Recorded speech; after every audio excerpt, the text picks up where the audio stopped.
नेता जय जय प्रभुपाद जय जय प्रभुपाद जय जय गुरुदेव जय जय गुरुदेव नित्य गौर हरि बोल नित्य गौर हरि बोल नित्य गौर प्रेमानंदे हरि हरि હરે हरि હરે બોલ. कृष्ण प्रभु હરે जी धन्यवाद। કૃષ્ણ. થેન્ક યુ માનસી માતાજી કીર્તન માટે, સુરક્ષા માતાજી, આરતી માતાજી, ખૂબ ખૂબ ધન્યવાદ આપની સેવાઓ માટે. વેલકમ. હરે કૃષ્ણ બધાને.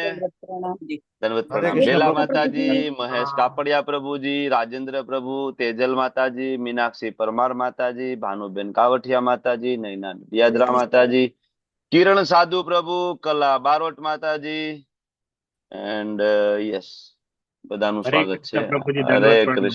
હરે કૃષ્ણ પ્રભુજી, હરે કૃષ્ણ.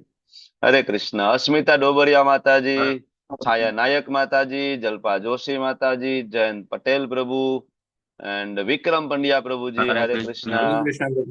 હરે કૃષ્ણ. જયશ્રી બા પરમાર માતાજી, જુહી માતાજી, જ્યોતિ વડગામા માતાજી, હરે કૃષ્ણ. ખ્યાતિ દવે માતાજી, મધુ માતાજી, એન્ડ સવિતા માતાજી, નીલિમા માતાજી, દેન પુષ્પા માતાજી, પુષ્પા જોશી માતાજી, વર્ષા ગઢિયા માતાજી, વિશાલ પ્રભુ, હરે કૃષ્ણ. વેલકમ વિશાલ ગાવિત પ્રભુ, યશોદાનંદ વિલાસની માતાજી, વેલકમ. નિકિતા માતાજી, હરે કૃષ્ણ. દીપિકા સેનવા માતાજી, હરે કૃષ્ણ.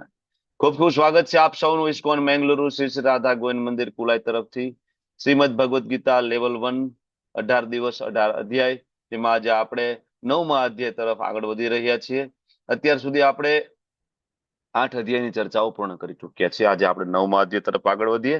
મંગલાચરણ લઈ લઈએ, પછી થોડું આપણે ગઈકાલના અધ્યાય વિશે ચર્ચા કરીશું. તમે લોકો ત્યાં સુધી તમારા પોઈન્ટ બનાવીને રેડી રાખો. ઓકે, ચાલો. શ્રી શ્રી રાધા ગોવિંદ કી જય. ઓમ અજ્ઞાનતિમિરાન્ધસ્ય જ્ઞાનાંજન શલાકયા ચક્ષુરુન્મિલિતમ યેન તસ્મે શ્રી ગુરુવે નમઃ. શ્રી ચૈતન્ય મનોભીષ્ટમ સ્થાપિતમ યેન ભૂતલે સ્વયં રૂપ કદા મહ્યમ દદાતિ સ્વપદાંતિકમ.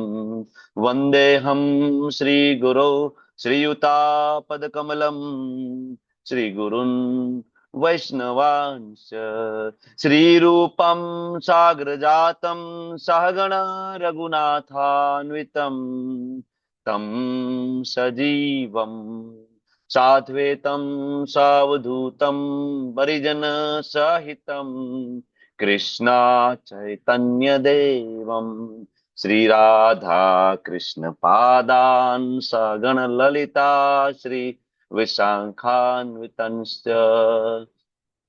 હે કૃષ્ણા કરુણા સિંધુ દીનબંધુ જગતપતે ગોપેશ ગોપિકા કાંત રાધા કાંત નમસ્તે.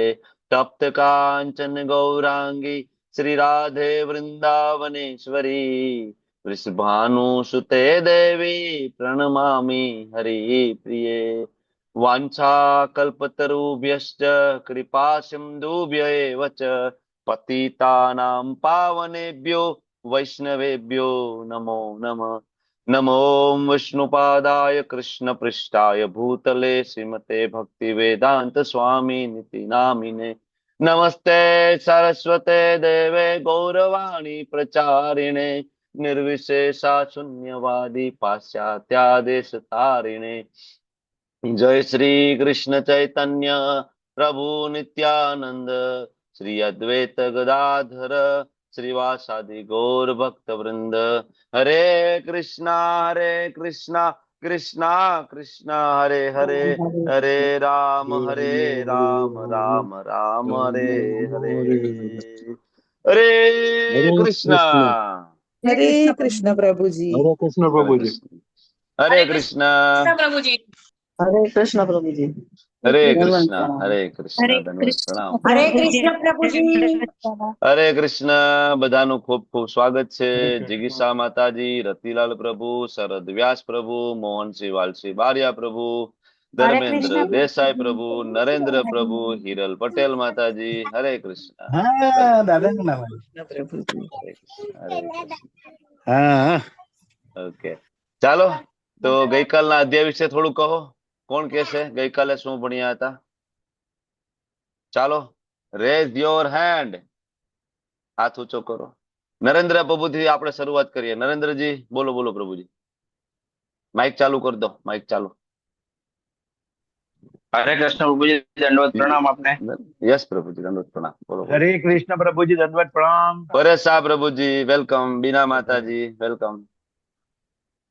યસ પ્રભુજી બોલો પ્રભુજી બોલો. હું સમજો છું હા, અધ્યાય 6 ના જે છેલ્લા શ્લોકની અંદર આપણે કીધું હતું કે ભગવત પ્રાપ્તિ કેમ કરવી જોઈએ, ત્યારે ભગવાન એમ કે છે કે મારાથી ઉપર કોઈ નથી, બરાબર. બ્રહ્મ શું છે એના વિશે અભિભૂત એટલે શું છે એ આપણે સમજ્યા હતા કે મૃત્યુ સમયે આપણે ભગવાનને યાદ કેવી રીતના કરવો એના માટેની શું આપણી યોજના હોવી જોઈએ. અને એના માટે ભગવાન એમ કે છે કે જે મને અંત સમયમાં મને યાદ કરે છે એ મારા હૃદયમાં અને મારા લોકમાં સ્થાન પામે છે, એવું આપણે યોગીમાં શીખેલા પ્રભુજી. બરાબર બરાબર છે. બરાબર. અને સકારમ કરતું રહેવું જોઈએ એવું આપણે શીખેલા એ અધ્યાયની અંદર. Okay, Hare Krishna. Thank you પ્રભુજી. જુહી માતાજી હરે કૃષ્ણ, બોલો શું શીખ્યા હતા ગઈકાલે, થોડું ઉમેરો. હરે કૃષ્ણ પ્રભુજી. હમ. પ્રભુજી, અર્જુનના છે ને સૌથી પહેલા 8 પ્રશ્નો હતા, તો ભગવાને એક પછી એક 8 પ્રશ્નોના જવાબ આપ્યા હતા. એમાં જે છેલ્લો પ્રશ્ન હતો કે મૃત્યુ સમયે કૃષ્ણ ભગવાનનું કેવી રીતે સ્મરણ કરવું, તો ભગવાને એ સ્મરણ માટે બી કીધું હતું કે તું સતત અભ્યાસ કરીશું, સતત અભ્યાસ આપણે કરતા રહીશું, તે તો આપણને ભગવાનનું સ્મરણ થતું જ રહેશે. એટલે આપણે આપણું કામ તો કરવાનું જ છે, જે આપણું જે કર્મ છે એ કર્મ તો કરવાનું જ છે, પણ એ કર્મ સાથે સાથે આપણે અકર્મ ની રીતે આપણે ભગવાનની સ્મરણ કરતા કરતા કરવાનું છે. અને ઓકે. એ રીતે નિરંતર આપણે સ્મરણ કરીશું એટલે મૃત્યુ સમયે આપણને ભગવાન જ યાદ આવવાના છે. આપણે ભૌતિક જેટલા બી બીજા બધા જે કારણો છે એ બધા આપણાથી દૂર થઈ જશે અને ભગવાન આપણને આપણે એમના ધામમાં લઈ જશે. ઓકે, ખૂબ સરસ. હિરલ પટેલ માતાજી બોલો હરે કૃષ્ણ. હરે કૃષ્ણ પ્રભુજી. અધ્યાય 8 માં આપણે ભણ્યા કે 6થા અધ્યાયના જે 2 પ્રશ્નો હતા તે 2 પ્રશ્નોની સમજણમાંથી 8મો અધ્યાય શ્રી કૃષ્ણ ભગવાને આપ્યો અને તેમાં એવું કહ્યું છે કે મૃત્યુ સમયે મનુષ્ય જે ચિંતન કરે છે તે જ પ્રમાણેનો બીજો જન્મ તેને મળે છે. અર્થાત આપણે એવું કહી શકીએ કે કર્મ વત્તા મૃત્યુ સમયની ઈચ્છા બરાબર બીજો જન્મ, આવું આપણે કહી શકીએ પ્રભુજી. અને સદાય કૃષ્ણનું સ્મરણ અને ચિંતન કરતા રહેવાથી અને તે નિર્ધારિત કર્મ જે પ્રભુને અર્પણ કરીને કરવામાં આવે છે તે કર્તવ્યનું પાલન કરવું જોઈએ પ્રભુજી. અને ભૌતિક અને આધ્યાત્મિક જગતનો તફાવત સમજ્યા પ્રભુજી. Okay, Hare very Krishna. Good, very good. Naina Nadiyadara માતાજી બોલો હરે કૃષ્ણ. હરે કૃષ્ણ પ્રભુજી. હરે કૃષ્ણ પ્રભુજી. હરે કૃષ્ણ. કોણ બોલ્યું? યશવી માતાજી બોલ્યા. ઓકે, હરે કૃષ્ણ હરે પ્રભુજી. કૃષ્ણ. નૈના માતાજી બોલો બોલો. ભગવાન કૃષ્ણને પહેલા બીજા શ્લોકમાં સવાલ પૂછે છે, બ્રહ્મ શું છે, આત્મા શું છે, સકામ કર્મ શું છે, ભૌતિક જગત શું છે, દેવો શું છે, યજ્ઞના સ્વામી કોણ છે, તેઓ શરીરમાં કેવી રીતે રહે છે, ભક્તિમાં પુરાવેલા મનુષ્યો અંતકાળે આપને કેવી રીતે જાણી શકે છે. હરે ઓકે, કૃષ્ણ. ખૂબ સરસ. પૂર્વી નાયક માતાજી કઈ ઉમેરવું છે તમારે? ઉમેરો. શું કયો છો બોલો પૂર્વી નાયક માતાજી. હરે કૃષ્ણ પ્રભુજી. હરે કૃષ્ણ. અધિભૂત અધિદેવ અધિયજ્ઞ કોણ છે? એ અધિભૂત અધિયજ્ઞ અધિદેવ એ આવી કોણ ગયા છે 8 પ્રશ્ન. સમજાય. એના સિવાયનું બોલો. પછી રિપીટેશન નહીં. બીજું જીવનો બોલો. સ્વભાવ આધ્યાત્મ છે. ઓકે,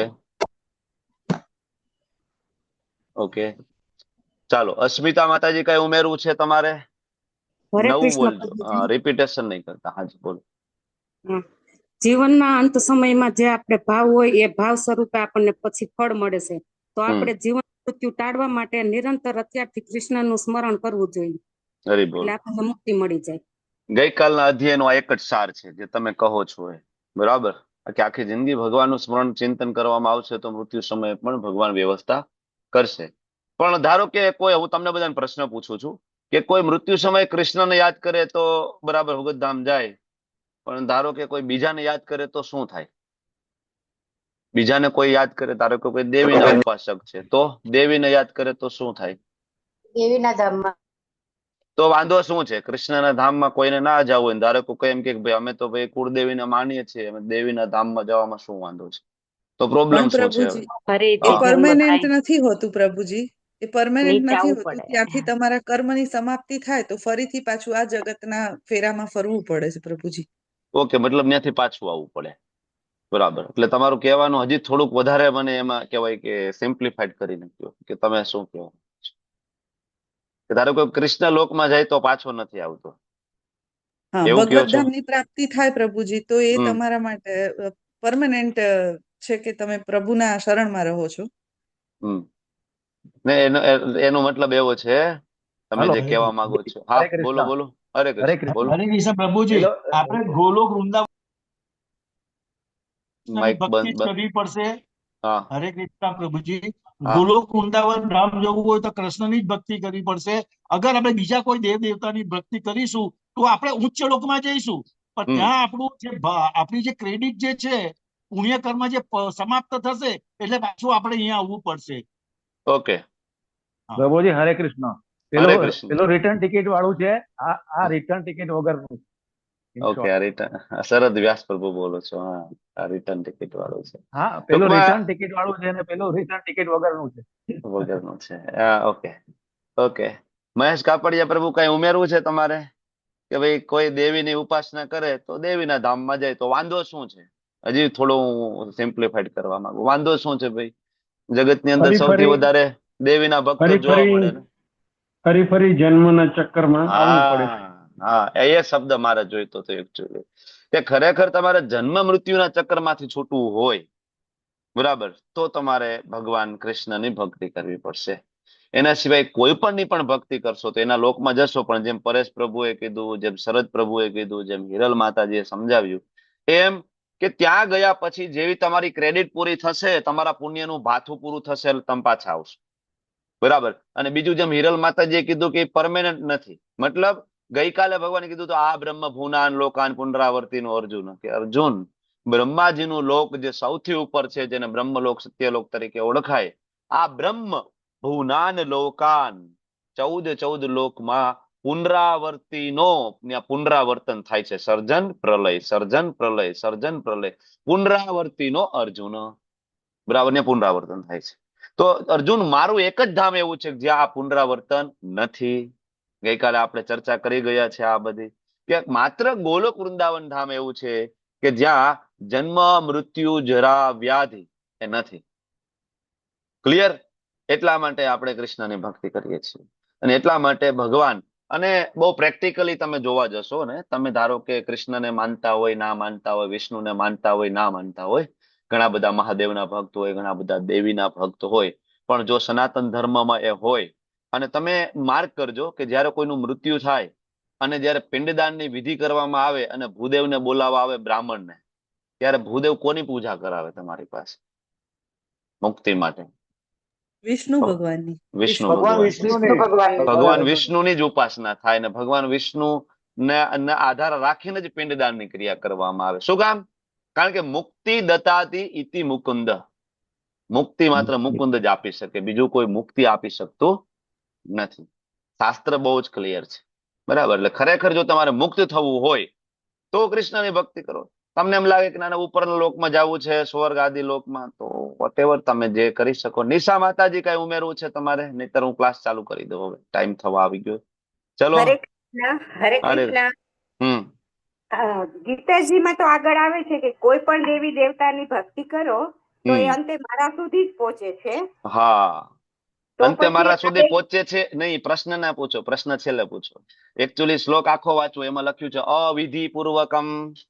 એ શ્લોક જે તમે બોલો છો ને એ શ્લોક બરાબર વાંચી લો, આજ આવશે એ શ્લોક, કે કોઈ પણ ની ભક્તિ કરો અલ્ટિમેટલી મારી ભક્તિ છે, પણ એ મારી ભક્તિ અવિધિ પૂર્વકમ છે. તમે ત્રુટિપૂર્ણ છે, અવિધિપૂર્વકમ શબ્દ છે સંસ્કૃતની અંદર, બરાબર. અને ભગવાન એ પણ કહે છે આજના અધ્યાયમાં.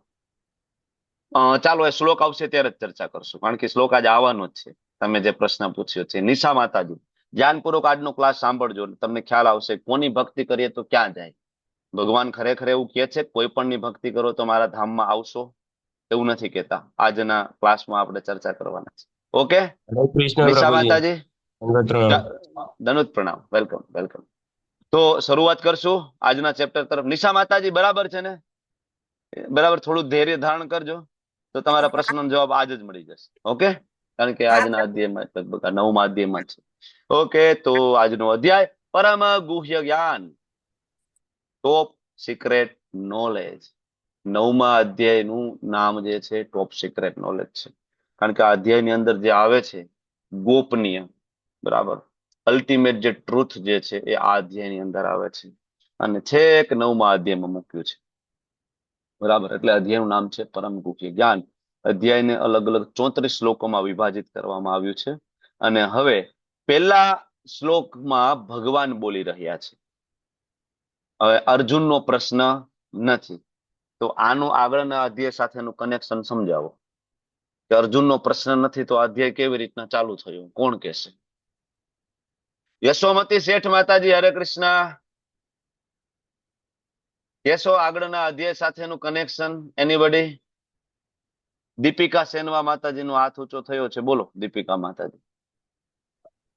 ભગવાન એમના વિશે જ્ઞાન આપેલા તો અર્જુનના પ્રશ્ન થયા, તો 8મો અધ્યાય અર્જુનના પ્રશ્નો. તમારો અવાજ જતો રહ્યો કે મારું નેટવર્ક ડાઉન છે? હરે કૃષ્ણ. માતાજીનો અવાજ જતો રહ્યો. ઓકે ઓકે, દીપિકા માતાજી હરે કૃષ્ણ.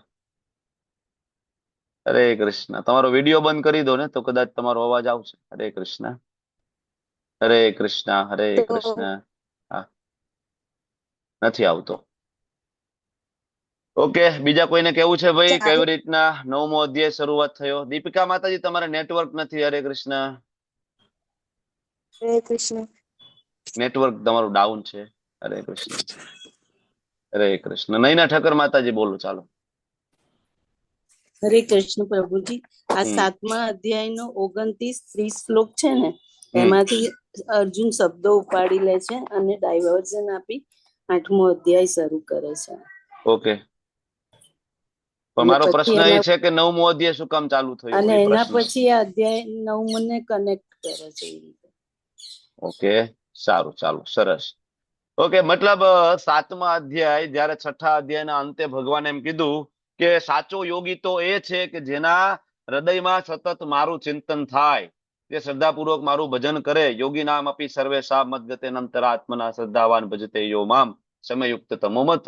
સાચો યોગી તો આ છે. તો અર્જુને કીધું તો ભગવાન થોડું તમારા વિશેનું જ્ઞાન પણ આપો, તમારા વિશે સતત ચિંતન કરવું હોય તો તમારા વિશેનું થોડું જ્ઞાન વધારે ડિટેલમાં આપો. તો ભગવાને 7મા અધ્યાયમાં ચાલુ કર્યું પરમેશ્વરનું જ્ઞાન, પોતાની શક્તિ, ભગવાન કોણ છે, બરાબર, ક્યાં ક્યાં ભગવાનને કેવી રીતના તમે દર્શન કરી શકો છો. પાણીમાં હું સ્વાદ છું, સૂર્યચંદ્રનો પ્રકાશ છું, બધી ચર્ચાઓ ચાલતી હતી. પણ છેલ્લા 2 શ્લોક, બરાબર, એમાં શબ્દો થોડા અઘરા આવ્યા. બ્રહ્મ એટલે શું, અધ્યાત્મ એટલે શું, અધિભૂત એટલે શું, અધિયજ્ઞ એટલે શું, આ બધા શબ્દો આવ્યા. તો અર્જુને 7મા અધ્યાયના અંતે રહેલા 2 શ્લોક, બરાબર, એ ભગવાનને ત્યાં બ્રેક મારી. ભગવાને કીધું ભગવાન 1 મિનિટ ઉભા રહો, આ પરમેશ્વરનું જ્ઞાન હોલ્ડ ઉપર રાખીને પેલા 2 શ્લોક સમજાવી દઉં.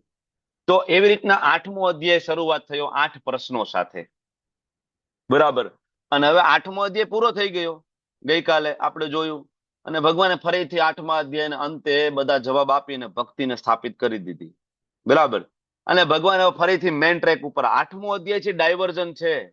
7મો અધ્યાય ચાલતો તો એમાં ડાયવર્ઝન આવ્યું 8મા અધ્યાયનું. હવે ભગવાન પાછું 9મા અધ્યાયના મેઇન ટ્રેક ઉપર ચાલી રહ્યા છે અત્યારે.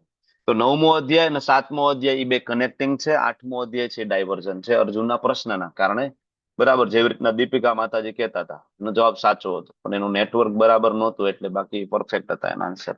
તો હવે ભગવાન દ્વારા અહીંયા બોલવામાં આવ્યું પહેલો શ્લોક કે શ્રી ભગવાન ઉવાચ ઇદમ તુ તે ગુહ્યતમમ પ્રવક્ષ્યામિ અનસૂયવે જ્ઞાનમ વિજ્ઞાન સહિતમ યજ્ઞાત્વા મોક્ષસે શુભાત. પૂર્ણ પુરુષોત્તમ ભગવાન શ્રી કૃષ્ણ બોલ્યા, પ્રિય અર્જુન, તું કદાપી મારી ઈર્ષા કરતો નથી. અનસૂય વે, ભગવાન કહે છે અર્જુન તું મારી ઈર્ષા નથી કરતો, તેથી હું તને આ પરમ ગુહ્ય જ્ઞાન તથા સાક્ષાત્કાર વિશે જણાવીશ. અહીંયા તેથી શબ્દ જે છે એ બહુ મહત્વનો છે. ઇદમ તું તે ગુહ્યતમ પ્રવક્ષ્યામિ અનસૂય વે. તું અનસૂય વે, તારામાં ક્વોલિટી હોવાના કારણે ઇદમ તું તે ગુહ્યતમ પ્રવક્ષ્યામિ, હું તને આ ગુહ્યતમ જ્ઞાન છે પ્રવક્ષ્યામિ કહીશ. શું કામ કહેશે ભગવાન અર્જુનને? સમજ્યા તમે? કારણ કે અર્જુનમાં એક ગુણ છે, અનસૂય વે. અર્જુન ભગવાનની ઈર્ષા કરતો નથી. આપણે ભગવાનની ઈર્ષા કરીએ છીએ. કેવી રીતના? એક તો આપણો જન્મ થયો જ એટલા માટે કે આપણે ભગવાનની ઈર્ષા કરીએ છીએ, આપણે ભગવાન બનવું છે, હું ભોગતા બનીશ. બરાબર, આ એનું પ્રમાણ છે. તમે હું અહીંયા છીએ ભૌતિક જગતમાં, એનું પ્રમાણ છે કે આપણે ભગવાનની ઈર્ષા કરીને આપણે આવ્યા છીએ. બરાબર. અને અહીંયા આવ્યા પછી પણ આપણે આ જગતમાં રહેલું બધી વસ્તુને આપણે પોતાની માનીને ભોગ કરવાની કોશિશ કરી રહ્યા છીએ. બરાબર. જયારે ભોગતા ભગવાન છે, ભગવાને કીધું ભોગતારામ યજ્ઞ તપસા. બરાબર. તો અર્જુનમાં એક ગુણ છે, ભગવાનની ઈર્ષા નથી કરતો. તો ભગવાન કે તું ઈર્ષા નથી કરતો ને, એટલા માટે જ્ઞાનમ વિજ્ઞાન સહિતમ, હું તને જ્ઞાન આપીશ, થિયરી વિજ્ઞાન આપીશ, એટલે કે રિયલાઇઝેશન, અથવા તો તમે એને પ્રેક્ટિકલ જ્ઞાન પણ કહી શકો. વિજ્ઞાન એટલે સાયન્સ, બરાબર, આ રીતના પણ સમજી શકાય. વિજ્ઞાન એટલે સાયન્સ, અને સાયન્સ છે પ્રેક્ટિકલ બેઝ ઉપર આધારિત છે. તો ભગવાન કે હું તને બંને આપીશ, થિયરી અને પ્રેક્ટિકલ સહિતમ યજ્ઞાત્વા, આ તું જાણી લઈશ તો મોક્ષ છે શુભાત, તને અલ્ટિમેટલી અશુભાત જેટલા પણ ક્લેશો જે છે ને જગતની અંદર, એમાંથી તને મોક્ષ મળી જશે.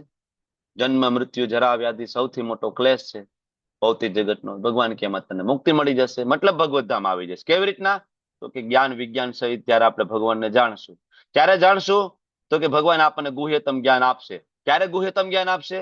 કે આપણામાં અનસૂય નામનો ગુણ હશે. તો ભગવાન, આપણે ભગવાન ઈર્ષા કરીએ છીએ. કોણે કીધું કૃષ્ણ ભગવાન છે, પૂર્ણ પુરુષોત્તમ છે? કોણે કીધું? આની ભક્તિ કરી તોય ચાલે, આની ભક્તિ કરી તો ચાલે, આની ભક્તિ કરી તોય ચાલે. કોણે કીધું કૃષ્ણ ભગવાન છે? કૃષ્ણ એક જ ભગવાન છે, બીજું કોઈ ભગવાન નથી. બરાબર. આ ભગવાન પ્રત્યેની ઈર્ષા છે, અનસૂય વે. બરાબર. એટલે ભગવાન કહે છે કે ગુણ હશે અનસૂય. પાત્રતા તો હોવી જોઈએ ને. મેં તમને આની પહેલા પણ કીધું કે પાત્રતા હોય તો જ્ઞાન પ્રાપ્ત થાય. સિંહણનું દૂધ એકઠું કરવું હોય તો સોનાનું પાત્ર જો, એવું કહે છે. એમ ભગવદ્ ગીતાનું જ્ઞાન જોઈતું હોય તો એની સામે એ મુજબની પાત્રતા આપણે કેળવવી પડશે. તો આની પહેલા પણ એક પાત્રતાની વાત થઈ હતી ચોથા અધ્યાયમાં. કઈ પાત્રતા? ચોથા અધ્યાયમાં ભક્તો અસીમે સખા ચેતી રહસ્યમ એતદ ઉત્તમમ. ત્યાં પણ ભગવાન આ જ વાત કરી હતી કે ઉત્તમ રહસ્ય છે, ગુહ્યતમ રહસ્ય છે, તો હું તો ત્યારે આપીશ કે જયારે કોઈ મારો ભક્ત બને, જયારે કોઈ મારો મિત્ર બને. અહીંયા પણ ભગવાન એ જ કે છે, હું ત્યારે ગુહ્યતમ જ્ઞાન આપીશ પ્રયોગશામી, કે જયારે કોઈ વ્યક્તિ અનસૂય વે હશે, મારા પ્રત્યે ઈર્ષા નહીં કરતો હોય. સ્વાભાવિક છે ને? બરાબર. શું કામ? કારણ કે જો તમે કોઈ પ્રત્યે ઈર્ષા કરતા હોય ને, તો તમે ગમે એટલી સાચી સમજણ આપે, સાચી સલાહ આપે ને, તો એ તમારા હૃદયમાં ઉતરશે નહીં. બરાબર. બને ત્યાં સુધી તો કહેશે નહીં. તો ભગવાન છે, ભગવાન બધાને કહે છે. બરાબર. ભગવદ્ ગીતા બધા માટે છે, હિન્દુ, મુસ્લિમ, શીખ, ઈસાઈ બધા માટે. આખી ભગવદ્ ગીતામાં એવું ક્યાંય આવ્યું છે કે ભાઈ હે અર્જુન તું બરા હિન્દુ છો એટલે તને ભગવદ્ ગીતા કહું છું, હે અર્જુન તું ભારતીય છો એટલે તને ભગવદ્ ગીતા કહું છું? ના, ભગવદ્ ગીતા બધા માટે છે, બધા જ માટે છે. ભગવાને બધાને આપી છે, છતાં પણ ગુહ્ય છે. શું કામ? કારણ કે બધા એને જાણી શકતા નથી. લાખો હજારો લોકો ભગવદ્ ગીતા વાંચે છે, પણ શું એ ભગવદ્ ગીતાને જીવનમાં ઉતારી શકે છે? નથી ઉતારી શકતા. હજારો લોકો ભગવદ્ ગીતા વાંચીને એમ કે કૃષ્ણ છે તો સામાન્ય ઐતિહાસિક પુરુષ હતા, અથવા કૃષ્ણ છે એક યોગી હતા, કૃષ્ણએ પણ મનુષ્ય જન્મ લીધો. બરાબર. કૃષ્ણ પણ માયામાં પડી ગયા. કૃષ્ણ ભગવાન નથી, એની અંદર એક નિરાકાર તત્વ છે, એ ભગવાન છે. કૃષ્ણ ભગવાન નથી, એની અંદર એક પરમાત્મા છે, એ ભગવાન છે. આ ભગવાનની ઈર્ષા છે. જયારે ભાગવતમની અંદર વેદવ્યાસજી બહુ ક્લિયરલી લખે છે કે ભગવત પ્રાપ્તિના 3 તબક્કા, બ્રહ્મેથી, પરમાત્મેથી, ભગવતીથી શબ્દ છે. બ્રહ્મ પેલું પગથિયું, પરમાત્મા બીજું પગથિયું, ને અલ્ટિમેટ જે ટ્રુથ છે ભગવાન છે. બરાબર. તો આ રીતના જયારે આપણે સમજીશું ને, ત્યારે આપને ભગવાન પ્રત્યેની ઈર્ષા જતી રહેશે. રોજ ક્લાસ એટેન્ડ કરવા પડશે, એવરી ડે. રોજ આ હેમરિંગ કરવું પડશે બ્રેઇન ઉપર, હેમરિંગ. રોજ હેમરિંગ કરવું પડશે, અથોડા મારવા પડશે મગજ ઉપર કે ભગવદ્ ગીતામાં ભગવાન શું કહે છે, શું કહે છે, શું કહે છે. તમે પ્રશ્ન પૂછશો જિજ્ઞાસાવશ થઈને. બરાબર. પ્રશ્નના આપણે ચર્ચાઓ કરશું. એમ કરતા કરતા કરતા કરતા એક દિવસ ભગવાન કૃષ્ણમાં આપણી અતૂટ શ્રદ્ધા બંધાઈ જશે. અહીંયા જયારે ભગવાન અર્જુનને કહે છે કે અર્જુન તું કદાપી મારી ઈર્ષા નથી કરતો, બરાબર, તેથી હું તને પરમ ગુહ્ય જ્ઞાન આપીશ. હવે આને ઊંધી રીતના થોડું સમજવાની કોશિશ કરો તો ભગવાન ઇનડાયરેક્ટલી તમને મને કહેવા માંગે છે કે તમે ઈર્ષા કરો છો ને ત્યાં સુધી તમને આ ગુહ્ય જ્ઞાન સમજાશે નહીં. શું કામ આપણને ડાયરેક્ટલી નથી કહેતા ભગવાન કે તમે બધા મારી ઈર્ષા કરો છો? શું કામ નથી કહેતા? બરાબર, કારણ કે આપણે ભગવાનના બાળકો છીએ, બરાબર, અને આપણે ભગવાનથી રિસાઈને અહીંયા આવ્યા છીએ. ભગવાન આપણા મનામણા કરી રહ્યા છે. ભગવાન વારંવાર રામ, કૃષ્ણ, નરસિંહ, વરાહ તરીકે પ્રગટ થાય એનું કારણ શું છે? દુષ્ટોનો સંહાર કરવા માટે આવે છે, ધર્મની સ્થાપના કરવા માટે. શું શેના માટે આવે? અરે મહાવિષ્ણુના રોમકૂપોમાંથી બ્રહ્માંડો ઉત્પન્ન થાય. મહાવિષ્ણુ શ્વાસ અંદર લઈ લે તો બ્રહ્માંડ અંદર વિલીન થઈ જાય. તો એકાદા અસુરને મારવા માટે કૃષ્ણને શું કામ આવવું પડે? કૃષ્ણના એક અંશ, બરાબર, કૃષ્ણના એક પુરુષ અવતાર એ આખા બ્રહ્માંડને પોતાની અંદર સમાવી શકે એટલી ક્ષમતા ધરાવે છે. તો સાક્ષાત કૃષ્ણને આવવાની જરૂર પડે, રામને આવવાની જરૂર પડે રાવણને મારવા માટે. રાવણના હૃદયમાં પરમાત્મા હોય, બરાબર, તો રામકૃષ્ણ પરમાત્મા જ છે પોતે. તો હૃદયમાં બેઠા બેઠા એની નળી દબાવી દે તો રાવણને હાર્ટ એટેક ના આવી જાય? શું કામ આવે રામકૃષ્ણ, નરસિંહ, વરા અલગ અલગ અવતાર લઈને ભગવાન કૃષ્ણ વાય? એક જ વસ્તુ છે કે આપણા મનામણા કરવા, મનાવવા માટે કે આવી જાને દીકરા, ક્યાં સુધી હું તારી રાહ જોઉં છું, ક્યાં સુધી તું, બરાબર, ક્યાં સુધી તું મને વેઇટ કરાવીશ, તું આવી જાને, સુધરી જાને, આવી જાને. તો ભગવાન એટલા માટે ઇનડાયરેક્ટલી કહે છે જેથી આપણને વધારે કડવા વચન કહે તો આપને ખોટું ના લાગે. એક તો ઓલરેડી રિસાયેલા છીએ અને હજી આવીને આપણે એમ કે તું મારી ઈર્ષા કરે છો તો આપણે વધારે રિસાઈ જાય, બરાબર. એટલા માટે ભગવાન અર્જુનના માધ્યમ બનાવે છે. જેમ આપણે ઉદાહરણ લેતા હોય કે નવી પરણેલી વહુ ઘરમાં આવી હોય, બરાબર, અને રસોઈ હજી બરાબર બનાવતા ના આવડતી હોય તો સાસુ કે ડાયરેક્ટ વહુને ના કહે, બરાબર. નાની નણંદ ઘરમાં હોય ને નણંદને કહે આમાં મીઠું ઓછું છે શાકમાં આજે, બરાબર. હવે કે કોને? નણંદને ઉદ્દેશીને. અને સમજી કોને લેવાનું? નવી આવેલી વહુએ. વહુએ સમજી લેવાનું કે સાસુ કે છે મને બીજે દિવસે ધ્યાન મારે રાખવાનું છે, મને ખોટું ના લાગી જાય, નવી વહુને ખોટું ના લાગે, એટલે ડાયરેક્ટ ઉદ્દેશીને થોડા કઠોર વચન ના બોલે. એમ ભગવાન આપણે નવી વહુ જેવા છીએ, ખોટું લાગી જાય એટલે ભગવાન અર્જુનને નણંદ બનાવીને કે છે ભાઈ ઈર્ષા નથી કરતો. હવે ખબર જ છે ભગવાનને કે અર્જુન ઈર્ષા નથી કરતો, અને અર્જુનને એ ખબર છે કે ભગવાન પરમ બ્રહ્મ છે. આગળ 10મા અધ્યાયમાં તમે જોજો, અર્જુન એમ કે છે મને તો ખબર છે તમે જ નારાયણ છો, તમે જ વિષ્ણુ છો, તમે પરમ બ્રહ્મ છો. અને ભગવાન નહીં ખબર છે કે અર્જુન પરમ ભક્ત છે. તો બે વચ્ચે શું કામ ચર્ચા કરવાની જરૂર પડે? અને તો શું કામ એ રેકોર્ડેડ અહીં મૂકવું પડે? એ બે વચન ચર્ચાનો રેકોર્ડ આપણી સામે શું કામ મૂક્યો વેદવ્યાસજીએ? વાય? એ રેકોર્ડ જ એટલા માટે મૂક્યો કે આપણા માટે છે. સમજ્યા તમે? આ રેકોર્ડ આપણી સામે એટલા માટે મૂક્યો વેદવ્યાસજીએ કે આ આપણે ઈર્ષા કરીએ છીએ એમાંથી બહાર નીકળવાનું છે, બરાબર. ભગવદ ગીતાના આ ભાવથી આપણે સમજી શકીએ તો જ આપણે સમજી શકીશું. ભગવાન પ્રત્યેની આપણી ઈર્ષા ઓછી થવી જોઈએ કે ભગવાન સુપ્રીમ એન્જોયર છે, ભોક્તારમ યજ્ઞ તપસા સર્વ લોક મહેશ્વરમ. ભગવાન સુપ્રીમ કંટ્રોલર છે, સૌથી ઉપર છે. મત પરતરમ ન અન્યત કિંચિદ અસ્તિ ધનંજય. આગળ તો કૃષ્ણે કીધું મારાથી ઉપરનું કોઈ સુપ્રીમ તત્વ નથી, છતાં આપણે એમ કહીએ કે ના તો હું તો આની પૂજા કરીશ, હું તો આની પૂજા કરીશ, હું તમારી પૂજા નહીં કરું તો આને ઈર્ષા ના કહેવાય, બીજું શું કહેવાય? બરાબર ને? ઓકે, તો આવું ઘણું બધું છે કે જે ભગવદ ગીતા વાંચવા પછી આપણા ડાઉટ ક્લિયર થાય તો ધીમે ધીમે ધીમે ધીમે આપણે ભગવાન પ્રત્યેની ઈર્ષામાંથી બહાર નીકળીએ. ભગવદ ગીતામાં આવા 3 રહસ્યો આપેલા છે, ગુહ્ય, ગુહ્યતર અને ગુહ્યતમ. ગુહ્ય એટલે શું? બોલો. ગુહ્ય એટલે ગુહ્ય જ્ઞાન ક્યાં આપ્યું અને શું છે? તમારે બોલવાનું છે. હું કોણ છું? કોણ છું? ગુહ્ય એટલે હું કોણ છું, હું શરીર નથી, હું આત્મા છું. ક્યાં આપ્યું છે? અધ્યાય નંબર બોલો. અધ્યાય નંબર 2. ઓકે, ચાલો. ગુહ્યતર જ્ઞાન એટલે શું? ગુહ્યતર ભગવાન કોણ છે? પ્રભુ કોણ છે? કોણ છે ને ભગવાન સાથે ભગવાન કોણ છે? ભગવાન ભગવાન કોણ છે? કોણ છે ભગવાન? ક્યાં આપ્યું છે? અધ્યાય નંબર, શ્લોક નંબર હમણાં તો બોલ્યો મત પરતરમ ન અન્યત કિંચિદ અસ્તિ ધનંજય. 7.7. હે અર્જુન સાંભળી લે, મારા ઉપરનું કોઈ તત્વ છે જ નહીં, મારો ઉપર કે મારો સમોવડિયો કોઈ છે જ નહીં, બધા મારી નીચે છે. શ્લોક છે મત પરતરમ ન અન્યત કિંચિદ અસ્તિ ધનંજય. 7.7 ભગવાન કોણ છે? અને ગુહ્યતમ જ્ઞાન એટલે શું? ગુહ્યતમ ભગવાન સાથે સંબંધ. મારો ભગવાન ભગવાન સાથે શું સાથે સંબંધ છે? મારો ભગવાન સાથે ભગવાન આપણો સાથેનો સંબંધ કેવી રીતના ડેવલપ કરી શકાય એ આજના અધ્યાયમાં છે, છેલ્લો શ્લોક. બરાબર. તો આ જે જ્ઞાન છે, ભગવાન આ જ્ઞાનનો મહિમા સમજાવે છે કે ભગવદ ગીતાનું જ્ઞાન છે, રાજ વિદ્યા છે, રાજ ગુહ્યમ છે, પવિત્રમ ઇદમ ઉત્તમમ છે, પ્રત્યક્ષાવગમ ધર્મ્યમ સુસુખમ કરતું અવ્યયમ. ભગવાન કે છે કે આ જ્ઞાન છે એ રાજ વિદ્યા છે, વિદ્યાઓનો રાજા છે. શું કામ વિદ્યાઓનો રાજા છે? કારણ કે બીજી બધી જેટલી વિદ્યાઓ છે એમાં વારંવાર અપડેટ આવશે. બરાબર. ગમે એટલું બરાબર વૈજ્ઞાનિકો રિસર્ચ કરે છે, એક વૈજ્ઞાનિક પોતાની આખી જિંદગી કાઢી નાખે એના રિસર્ચમાં, બરાબર, અને કોઈ સિદ્ધાંત ને સ્થાપિત કરે અને 50 વર્ષ 100 વર્ષ પછી નવો વૈજ્ઞાનિક આવે એમ કે આ સિદ્ધાંત ખોટો છે અને એના આધારે નવો સિદ્ધાંત રજૂ કરે. જેટલા પણ આજ સુધી રિસર્ચ થયા છે તમે જોઈ લો. અમારે ખાસ તો હું જે ફિલ્ડમાં છું, મેડિકલ ફિલ્ડમાં એક દવાઓ ઉપર વર્ષો સુધી રિસર્ચ થાય, બરાબર, ખૂબ પૈસા વાપરવામાં આવે અને કેટલા બધા જીવોની હત્યા કરવામાં આવે, બરાબર, એને સાબિત કરવા માટે કે માણસો ઉપર પ્રયોગ કરી શકાય કે નહીં. પછી કેટલા બધા લોકોને ખવડાવી દેવામાં આવે, પછી રિસર્ચ આવે કે આ તો હાર્મફુલ છે, આ તો નુકસાનકારક છે, અને એ મેડિસિન બેન કરવામાં આવે. એવી કેટલી બધી મેડિસિન છે, ગૂગલ ઉપર જઈને સર્ચ કરો કે જે આપણે બધાએ ખાઈ લીધી છે અને હવે વૈજ્ઞાનિકોને ખબર પડી છે કે આ તો હાર્મફુલ હતી, એટલે હવે બેન કરવામાં આવ્યો છે. બરાબર. પેલા ખબર નહોતી, એટલા માટે અવિદ્યા છે. બરાબર.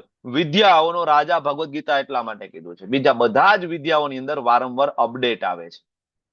બરાબર. પણ ભગવદ ગીતામાં આજ સુધી એવું થયું નથી કે 700 શ્લોક છે, કોઈને એવું નથી થયું ભાઈ હવે કળિયુગની અંદર થોડા 5 શ્લોક આમાં ઉમેરી દઈ, 705 કરી નાખી, અથવા એવું નહીં કે ભાઈ 700 માંથી 5 નકામા છે, બરાબર, તો 695 કરીએ. ના, બરાબર. ભગવદ ગીતાના 700 શ્લોકો ત્યારે પણ એપ્લિકેબલ થતા હતા, અત્યારે પણ થાય છે અને આગળ પણ થશે. નાના બાળક માટે પણ છે, મોટા મોટા સાયન્ટિસ્ટો વૈજ્ઞાનિકોએ પણ ભગવદ ગીતાના 700 શ્લોકોમાંથી કેટલા બધા રિસર્ચ બરાબર કાઢ્યા છે. આ ભગવદ ગીતા છે. ભગવદ ગીતા છે રાજ વિદ્યા, રાજ ગુહ્યમ, ટોપ સિક્રેટ છે ભાઈ, બધા માટે નથી. જેમ ભારતની અંદર પરમાણુ બોમ્બ બનાવવાની બરાબર જે સિક્રેટ છે, જે ન્યુક્લિયર બોમ્બની સિક્રેટ બધા પાસે ના હોય.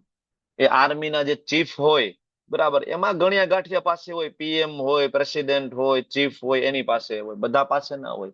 તો આ જે સિક્રેટ જે છે ભગવદ ગીતાનું રાજગુહ્યમ, બધા માટે નથી. તમને એમ થાય કે આમાં સિક્રેટ જેવું ક્યાં છે? ગમે તે ભગવદ ગીતા બરાબર બજારમાંથી લઈ શકે ને વાંચી શકે, બધાને ઓપનલી તો ભગવાને કીધી છે, છતાં સિક્રેટ છે.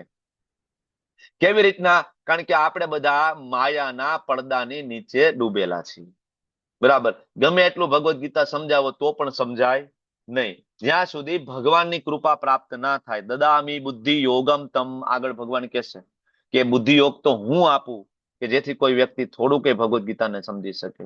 મારા સમજાવવાથી તમે ભગવદ ગીતા સમજી ના શકો, હું તો એક નિમિત્ત માત્ર છું. તમે તમારા હૃદયમાં ઈચ્છા કરી છે કે મારે ભગવદ ગીતા સમજવી છે, ત્યારે તમારા હૃદયમાં બેઠા ભગવાન શ્રી કૃષ્ણ પરમાત્માએ તમારા માટે એક વ્યવસ્થા ઊભી કરી છે. બરાબર, કે મને ક્લાસ લેવા માટે નિમિત્ત બનાવ્યો છે. બરાબર. અમારા હિઝ ગ્રેસ નામનિષ્ઠા પ્રભુજીને નિમિત્ત બનાવ્યા છે, અને એક સરસ મજાની ચેન ચાલુ થઈ કે આખા વિશ્વમાં ઓનલાઈન ભગવદ ગીતાનો અમે પ્રચાર પ્રસાર કરી શકીએ. હવે એનો મતલબ એવું નથી કે હું અહીંયા પ્રવચન લઉં તમે ભક્ત બની જવાના છો. મારા શબ્દોમાં એવો કોઈ તાકાત નથી, કારણ કે તમારા હૃદયમાં બેઠેલા જે ભગવાન પરમાત્મા સ્વરૂપે છે, જ્યાં સુધી તમને બુદ્ધિયોગ નહીં આપે, દદામી બુદ્ધિ યોગમ, ત્યાં સુધી મારા શબ્દોનું તમારા ઉપર કોઈ પ્રભાવ પડવાનો નથી. જો અમારા શબ્દોથી લોકો ભક્ત બની જતા હોય તો અમે અત્યાર સુધી 12 લાખ કરતા વધારે લોકોને ભગવદ ગીતા સમજાવી ચૂક્યા છીએ. 12 લાખ કરતા વધારે રજીસ્ટ્રેશન અમે લઈ ચૂક્યા છીએ. તો 12 લાખ ભક્તો બની જવા જોઈતા હતા, પણ નથી. સમજ્યા? તો આ રાજ વિદ્યા છે, સમજાવો તો પણ ના સમજી શકે. બરાબર. મેં તમને ગઈકાલે કહ્યું હતું કે આ ATM ની બેચમાં રજીસ્ટ્રેશન 500 ઉપર રજીસ્ટ્રેશન આવ્યા છે. બરાબર. પણ ક્લાસમાં કેટલા દેખાય છે? 121 જણા. તો ચોથા ભાગના અહીંયા છે, ચોથા ભાગના આમ જોવા જઈએ તો. બાકીના 75% પબ્લિક અહીંયા આવી જ નથી સાંભળવા. તો એ ક્યાં ગઈ? રજીસ્ટ્રેશન તો કરાવ્યું. શું કામ? તો કે આ જ્ઞાન રાજગુહ્ય છે, બધા માટે નથી. રજીસ્ટ્રેશન કરાવીને પણ તમે ના આવી શકો, અને ઘણા બધા કરાવીને પણ પેલા બીજા ત્રીજા અધ્યાય સુધી આવે, ચોથા અધ્યાય સુધીમાં ભાગી જાય. કારણ કે આ 9મો અધ્યાય એ રાજગુહ્ય વિદ્યાયોગ છે, ત્યાં સુધી લોકો પહોંચી નથી શકતા. બીજું આ અધ્યાય, આ જે જ્ઞાન છે ભગવાનનું, પવિત્રમ ઇદમ ઉત્તમમ, વિશુદ્ધતમ જ્ઞાન છે. વિશુદ્ધતમ. જેવું કોઈ વ્યક્તિ ભગવદ્ ગીતાને જીવનમાં ઉતારવાની કોશિશ કરે છે, જેવું બરાબર, એમ ધીરે ધીરે ધીરે એના અંદરમાં રહેલા કામ, ક્રોધ, લોભ, મોહ, મદ, મત્સરી ધીમે ધીમે વોશ આઉટ થાય છે. કારણ કે જ્ઞાન પવિત્ર છે. ભગવદ્ ગીતા છે સૂર્ય સમાન છે. જેવી રીતના સૂર્ય ઉગે છે તો અંધકારને દૂર કરવા માટે કોઈ પ્રયત્ન નથી કરવો પડતો, એમ જ્યારે કોઈ વ્યક્તિના જીવનમાં ભગવદ્ ગીતા પ્રેક્ટિકલી જ્યારે જીવનમાં આવે છે તો એનામાંથી અજ્ઞાન દૂર કરવા માટે કોઈ બીજા પ્રયત્ન કરવાની જરૂર રહેતી નથી. એટલા માટે આને પવિત્રમ ઇદમ ઉત્તમમ. તમ એટલે અંધકાર, અંધકારમાંથી બહાર કાઢવું. ઉત્તમમ બરાબર. પ્રત્યક્ષાવગમ ધર્મ્યમ. તમારો ખરેખર જે શું ધર્મ છે બરાબર, તમારો ધર્મ જીવેર સ્વરૂપ હોય કૃષ્ણેર નિત્ય દાસ. તમારી જે ઓરિજિનલ સ્વરૂપ અવસ્થા એટલે કે આત્મા છીએ આપણે, એનું તમને પ્રત્યક્ષ દર્શન કરાવે છે ભગવદ્ ગીતા.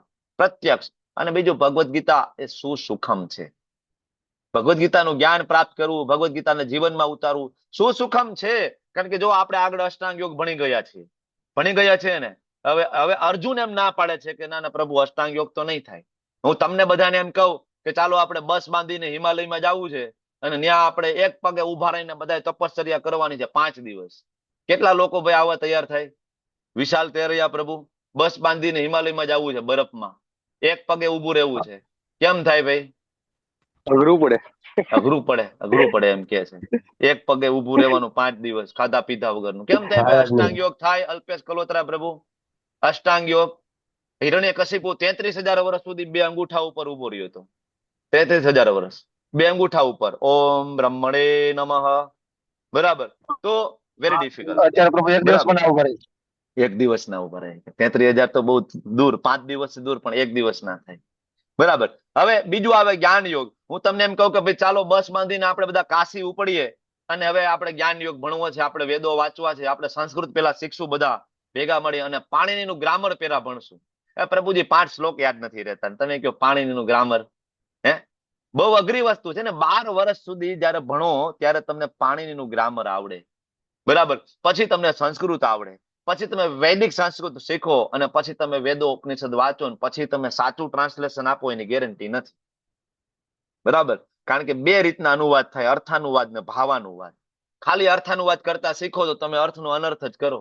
કેટલા બધા લોકો છે, તમને યુટ્યુબમાં મળી જશે, જે વેદો ઉપર જ્ઞાન આપી રહ્યા છે, ભગવદ્ ગીતા ઉપર જ્ઞાન આપી રહ્યા છે, પણ ખાલી અર્થાનુવાદ કરી રહ્યા છે, તો સમજી નથી શકતા કે અલ્ટિમેટલી કૃષ્ણનો ભાવ શું છે. બરાબર ને? તમે સમજો છો અર્થાનુવાદ ને ભાવાનુવાદ? બરાબર. ધારો કે હું તમને એમ સમજાવું કે મારી પાસે વિશાલ આહિર પ્રભુ એક સાધના ચાર્ટ લઈને આવે, બરાબર, અને હું સાધના ચાર્ટ ચેક કરું અને હું એમ કહું કે શું લખ્યું છે, બરાબર. હવે હું જયારે આ બોલું છું વિશાલ પ્રભુ, હું ધારો વ્યંગમાં બોલું છું, શું લખ્યું છે, તો વિશાલ પ્રભુ મારી સામે જોવે છે ત્યારે એને ખબર પડે કે આ પ્રભુજી ખુશ નથી. શું લખ્યું મતલબ સારું નથી લખ્યું, બરાબર. કારણ કે વિશાલ પ્રભુ મને જોવે છે. પણ જયારે અમે બે આ વાત કરીએ છીએ, આને તમે રેકોર્ડ ઉપર રાખો, ક્યાંક લખો કે વિશાલ પ્રભુ જીતેન્દ્રિય પ્રભુને બતાવે કે જીતેન્દ્રિય પ્રભુએ કીધું કે શું લખ્યું છે. બે ના અર્થ લખેલું તો બે એક જ છે, લખો તો એમ જ લખાય, શું લખ્યું છે. તો શું લખ્યું છે એનો અર્થ વાહ વાહ કેટલું સરસ લખ્યું છે, એ પણ અર્થ થાય. શું લખ્યું છે મતલબ કેવું લખ્યું છે આ, બરાબર. તમે સમજો છો ને? એક છે અર્થાનુવાદ અને એક છે ભાવાનુવાદ. ભાવાનુવાદ તો ત્યારે ખબર પડે ને કે વ્યક્તિ ત્યાં ઉપસ્થિત હોય, એના ચહેરાના હાવભાવ જોયા હોય. તો વિશાલ પ્રભુને ખબર છે કે પ્રભુજી કે છે શું લખ્યું છે, મતલબ ભંગાર લખ્યું છે, આ કઈક સુધારો કરીને આવો. પણ એની વસ્તુ રેકોર્ડમાં હોય તો લખેલું હોય તો મહેશ પ્રભુ વાંચે, મહેશ કાપડિયા પ્રભુ, શું લખ્યું છે, વાહ ભાઈ વાહ સરસ લખ્યું છે, એમ વખાણ કરતા હોય એવું લાગે. તો આ વસ્તુ છે ને અર્થાનુવાદ ભાવાનુવાદ. તો ગમે એટલું કદાચ આપણે પ્રકાંડ જ્ઞાની બની ગયા પછી પણ જો અર્થાનુવાદ જ ખાલી કરશું, ભાવાનુવાદ આપણે સમજી જ નહીં શકીએ તો ભગવદ્ ગીતા નહીં સમજાય. તો જ્ઞાન યોગ આટલો બધો અઘરો છે. આખી જિંદગી તમારી એમાં ડૂબી જાય તો પણ અલ્ટિમેટલી ભગવદ્ ગીતા જ સમજાય નહીં, બરાબર. એટલા માટે. અને પછી આવે કર્મયોગ. તેમાં તો તકલીફ છે, સવારથી સાંજ સુધી. જો આ વિશાલ તરૈયા પ્રભુ અત્યારે દુકાને પહોંચી ગયા છે, જાવું ન જાવું, ગમે ન ગમે, કોને ગમે ભાઈ? કામ ધંધે જવું કોઈને ગમે? અમથા આપણે રવિવારની રાહ જોઈને બેઠા હોય બધાય, પણ જવું પડે ભાઈ, કર્મ તો કરવું પડશે. અઘરું છે ને? નરેન્દ્ર પ્રભુ ઓફિસે પહોંચી ગયા છે, તમે બધા જવાની તૈયારીમાં છો, અઘરું છે ને કર્મયોગ. પણ હું તમને એમ કહું કે ભાઈ ભક્તિ યોગની પ્રેક્ટિસ કરીએ. ચાલો યાત્રામાં જવું છે, વૃંદાવન જવું છે, ત્યાં આપણે ખૂબ નૃત્ય કરશું, સરસ મજાનો પ્રસાદ લઈશું સાથે, બરાબર. અને ગોવર્ધન પરિક્રમા કરીશું, બહુ મજા આવશે. કેટલા બધા લોકો અમે હમણાં જ ગયા હતા વૃંદાવન, 300 લોકો અમે વૃંદાવન ગયા હતા. જેવી વૃંદાવન યાત્રા અમે કમ્પ્લીટ કરીને આવ્યા, એટલો બધો આનંદ આવ્યો, બરાબર, કે વાત ના પૂછો. તરત જ બીજી યાત્રા એનાઉન્સ થઈ ગઈ, દ્વારકા સોમનાથ, બરાબર. તો બરાબર, હજી હમણાં અમે દ્વારકા સોમનાથ યાત્રા કરીને હવે, એ તો જે લોકો દ્વારકા સોમનાથ યાત્રામાં અમારી સાથે હતા એને તમે અનુભવ પૂછો તો ખ્યાલ આવે, બોલતા બંધ ના થાય એના અનુભવો વાગોડતા વાગોડતા, બરાબર. એટલા સંસ્મરણો અમે લઈને આવ્યા છે. શું સુખદ, બહુ જ આનંદ છે. મંદિરે જવાનો આનંદ છે, સફાઈ, બરાબર, મંદિરમાં સફાઈ કરવાનો આનંદ છે, ભગવાનને ફૂલ ચડાવવો, સૂંઘો, બરાબર, ખૂબ આનંદ છે. અને ભગવાન કહે છે શું સુખમ કર્તુમ અવ્યયમ, તમે એક વાર કરશો ને તમારા જીવનમાં એક વખત ભક્તિ આવશે ને, ભગવાન કે અવ્યયમ. બાકી બધું જ છે, તમે ગમે એટલું કરી લો, ડોક્ટર બની જાઓ, એન્જિનિયર બની જાઓ, પીએચડી કરી લો, વોટ એવર, પણ જેવું આ શરીર છૂટે એટલે તમારી બધી ડિગ્રી છે રદ્દી થઈ જશે, 5 રૂપિયા કિલો, બરાબર. પણ ભક્તિ એવી વસ્તુ છે કે એક વખત તમારા જીવનમાં આવશે તો કદાચ આ જીવનમાં ભક્તિ પૂરી ના થઈ તો 6થા અધ્યાયમાં અર્જુને ભગવાનને પ્રશ્ન પૂછ્યો હતો ને, તો ભગવાને જવાબ આપ્યો હતો કે અર્જુન ચિંતા ના કરીશ, બીજા જીવનની અંદર એવી વ્યવસ્થા કરવામાં આવશે કે વ્યક્તિ ત્યાંથી ભક્તિ પાછી એકડે એકથી નહીં, અત્યારે જ્યાં ઉભી રહી છે 5% ઉભી રહી છે તો 6% ચાલુ કરશે, 50% ઉભી રહી છે તો 51% ચાલુ થશે. એ માત્ર ભક્તિ યોગમાં થઈ શકે, એટલા માટે શબ્દ વાપર્યો છે અવ્યયમ, બરાબર. તો આ જ્ઞાનનું મહત્વ છે, કારણ કે આ રાજ વિદ્યા છે. રાજ, બધા જ વિદ્યાઓનો રાજા છે, પણ એના માટે બેઝિક વસ્તુ જો છે શ્રદ્ધા. તમારા બધામાં તો શ્રદ્ધા છે, એટલા માટે તમે લોકો અહીં ક્લાસ જોઈન કરવા આવ્યા છો. ભગવાન એ કહે છે અશ્રદ્ધા ના પુરુષા ધર્મસ્યાસ્ય પરંતપ અપ્રાપ્ય મામ. જો તમને ભગવદ ગીતામાં શ્રદ્ધા નથી, કૃષ્ણમાં શ્રદ્ધા નથી, તો રિઝલ્ટ શું આવશે? રિઝલ્ટ તો ભગવાન કહે છે અપ્રાપ્ય મામ. મામ એટલે કે મને, અપ્રાપ્ય એટલે કોઈ દિવસ તમે પ્રાપ્ત કરી શકશો નહીં. તો શું થશે? ભલે ને કૃષ્ણ ના મળે તો કઈ નહીં, મુક્તિ તો મળી જશે ને. કોઈ એમ કે ભાઈ અમે કૃષ્ણને નથી માનતા, રામને નથી માનતા, અમારે મોક્ષ જોઈ છે. ભગવાન કે અપ્રાપ્ય મામ, મને કોઈ દી પ્રાપ્ત નહીં કરી શકો. એનો મતલબ એવો થયો કે નિવર્તન્તે મૃત્યુ સંસાર વર્તમની. મૃત્યુ સંસાર એટલે કે જન્મ મરણનો જે માર્ગ છે, વર્તમની નિવર્તન્તે, વારંવાર તમે પાછા આવશો. મતલબ જ્યાં સુધી તમે કૃષ્ણને જાણશો નહીં ત્યાં સુધી કોઈ દિવસ મોક્ષ મળે એ ઇમ્પોસિબલ છે. સમજ્યા તમે? એટલે હમણાં ઓલા માતાજી મને પૂછતા હતા કે ભાઈ ભગવાન આગળ કીધું કે દેવી દેવતાઓની પૂજા કરીએ તો કૃષ્ણની પૂજા થઈ જાય. એટલે તમે આ બધા શ્લોક બરાબર સમજો તો તમને વધારે ક્લિયરિટી આવશે. ભગવાન કહે છે અપ્રાપ્ય મામ, મને કોઈ દિવસ પ્રાપ્ત નહીં કરી શકે. અને કૃષ્ણને પ્રાપ્ત કરવા માટે ભક્તિ કરવી પડશે. અને જો કોઈ વ્યક્તિ ભક્તિ નહીં કરે કૃષ્ણની તો નિવર્તન્તે મૃત્યુ સંસાર વર્તમાન, વારંવાર એ જન્મ મરણના માર્ગે પાછો આવશે. તમે લોકોમાં તો શ્રદ્ધા છે, પણ અશ્રદ્ધાળુ વ્યક્તિની આ ગતિ થવાની છે, બરાબર. આજકાલ તો લોકોને શ્રદ્ધા બતાવવામાં શરમ થાય, બરાબર. લોકોને આજકાલ તિલક કરતા શરમ થાય, કંઠી માળા પહેરતા શરમ આવે, હાથમાં માળા લઈ, બરાબર, બીડબેગ લઈને શરમ આવે, બરાબર. હાથમાં બીડબેગ લીધી હોય ને કોઈક આવે ને પૂછે શું કરો છો? કાંઈ નહીં, કાંઈ નહીં, કાંઈ નહીં, બીડબેગ સંતાડી દે, કાંઈ નહીં, કાંઈ નથી કરતા. અરે ભાઈ, તમારી બાજુમાં બેઠા બેઠા લોકોને મોબાઈલમાં રીલ્સ જોવામાં શરમ નથી આવતી, વાહિયાત સોંગ સાંભળવામાં લોકોને શરમ નથી આવતી, બરાબર. એકદમ થર્ડ ક્લાસ વેબ સિરીઝ બધાની વચ્ચે બેઠા બેઠા જોતા શરમ નથી આવતી, બરાબર. કઢંગા કપડા પહેરવામાં લોકોને, ફાટેલા તૂટેલા કપડા પહેરવામાં લોકોને શરમ નથી આવતી. લોકોને પાન, માવા, વ્યસન, ગુટકા, દારૂ, આલ્કોહોલ, બરાબર, બધાની વચ્ચે લેવામાં શરમ નથી આવતી, બરાબર. અને આપણને હાથમાં માળા લઈને જાતા શરમ આવે, આપણને તિલક કરવામાં શરમ આવશે. મુસલમાન હોય ને એને ટોપી પહેરવામાં શરમ નહીં આવે, લોકો પહેરશે.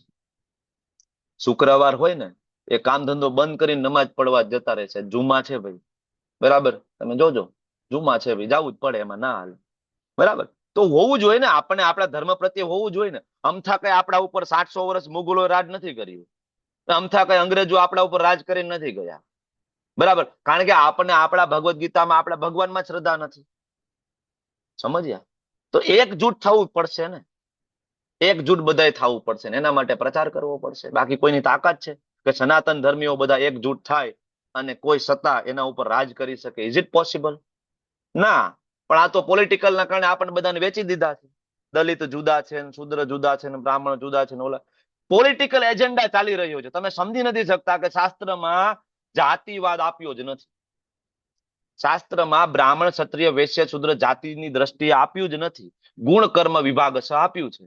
અને આ ગુણ કર્મ વિભાગ બધી જગ્યાએ જોવા મળશે. ગવર્મેન્ટની પોસ્ટમાં જોવા મળશે. Class 1 officer, class 2 officer, class 3 officer, class 4 officer. એ શું છે? કયા અનુસંધાને એ ક્લાસ 1, 2, 3, 4 આપ્યા છે સરકારે?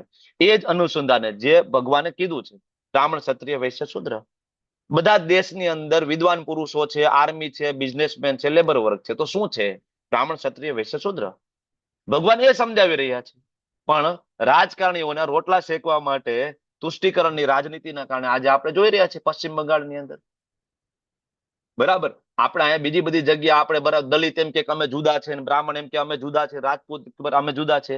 અત્યારે પશ્ચિમ બંગાળમાં બરાબર તમારી જાતિ પૂછીને ઘરમાંથી બહાર કાઢવામાં આવ્યા ને જાતિ પૂછી છે ને ખાલી એટલું જ જોયું છે કે હિન્દુ છે. વાત પૂરી થઈ ગઈ. કાશ્મીરમાંથી બ્રાહ્મણોને કાઢી મૂકવામાં આવ્યા હતા. જાતિ પૂછવામાં આવી હતી.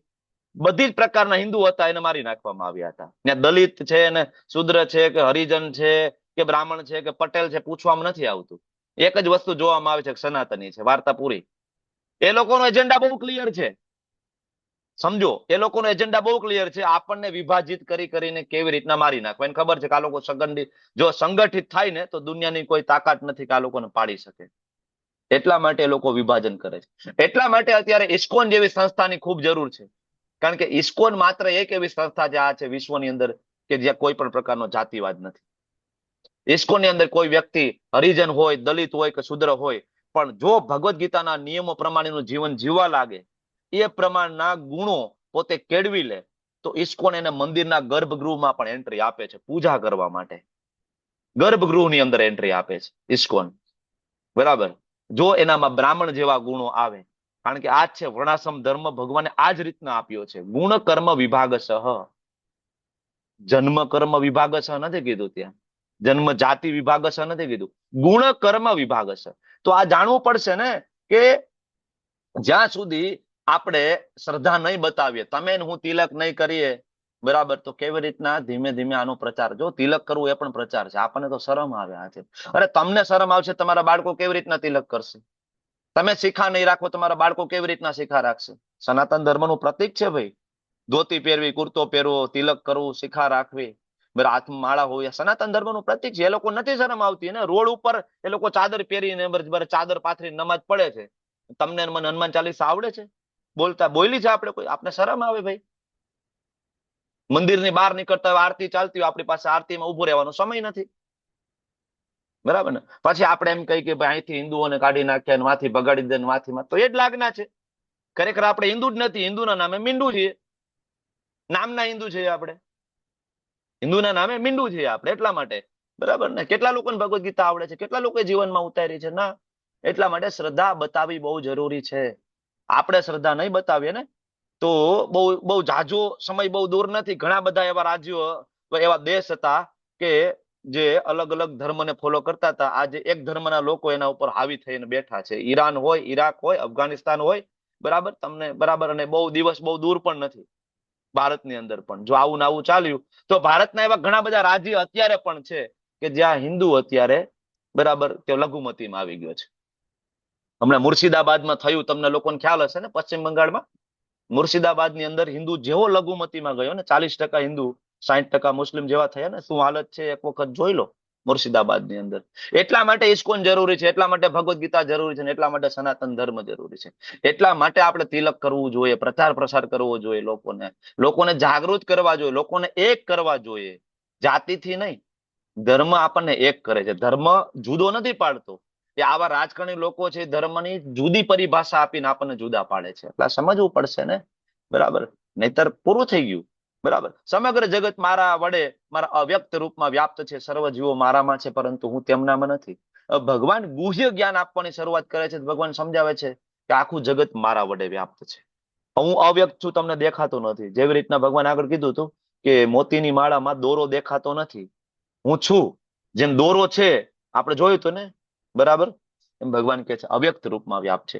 બધા જ જીવો મારામાં છે, હું એમનામાં નથી. તો હમણાં તો આપણે વાત કરી કે ભગવાન પરમાત્મા સ્વરૂપે છે. એટલે ભગવાન કહે છે કે હા હું પરમાત્મા સ્વરૂપે છું, મારું ઓરિજિનલ સ્વરૂપ શ્યામ સુંદર સ્વરૂપે હું નથી, શ્યામ સુંદર સ્વરૂપે હું ભગવત ધામ મારું ગોલોક ધામમાં છું.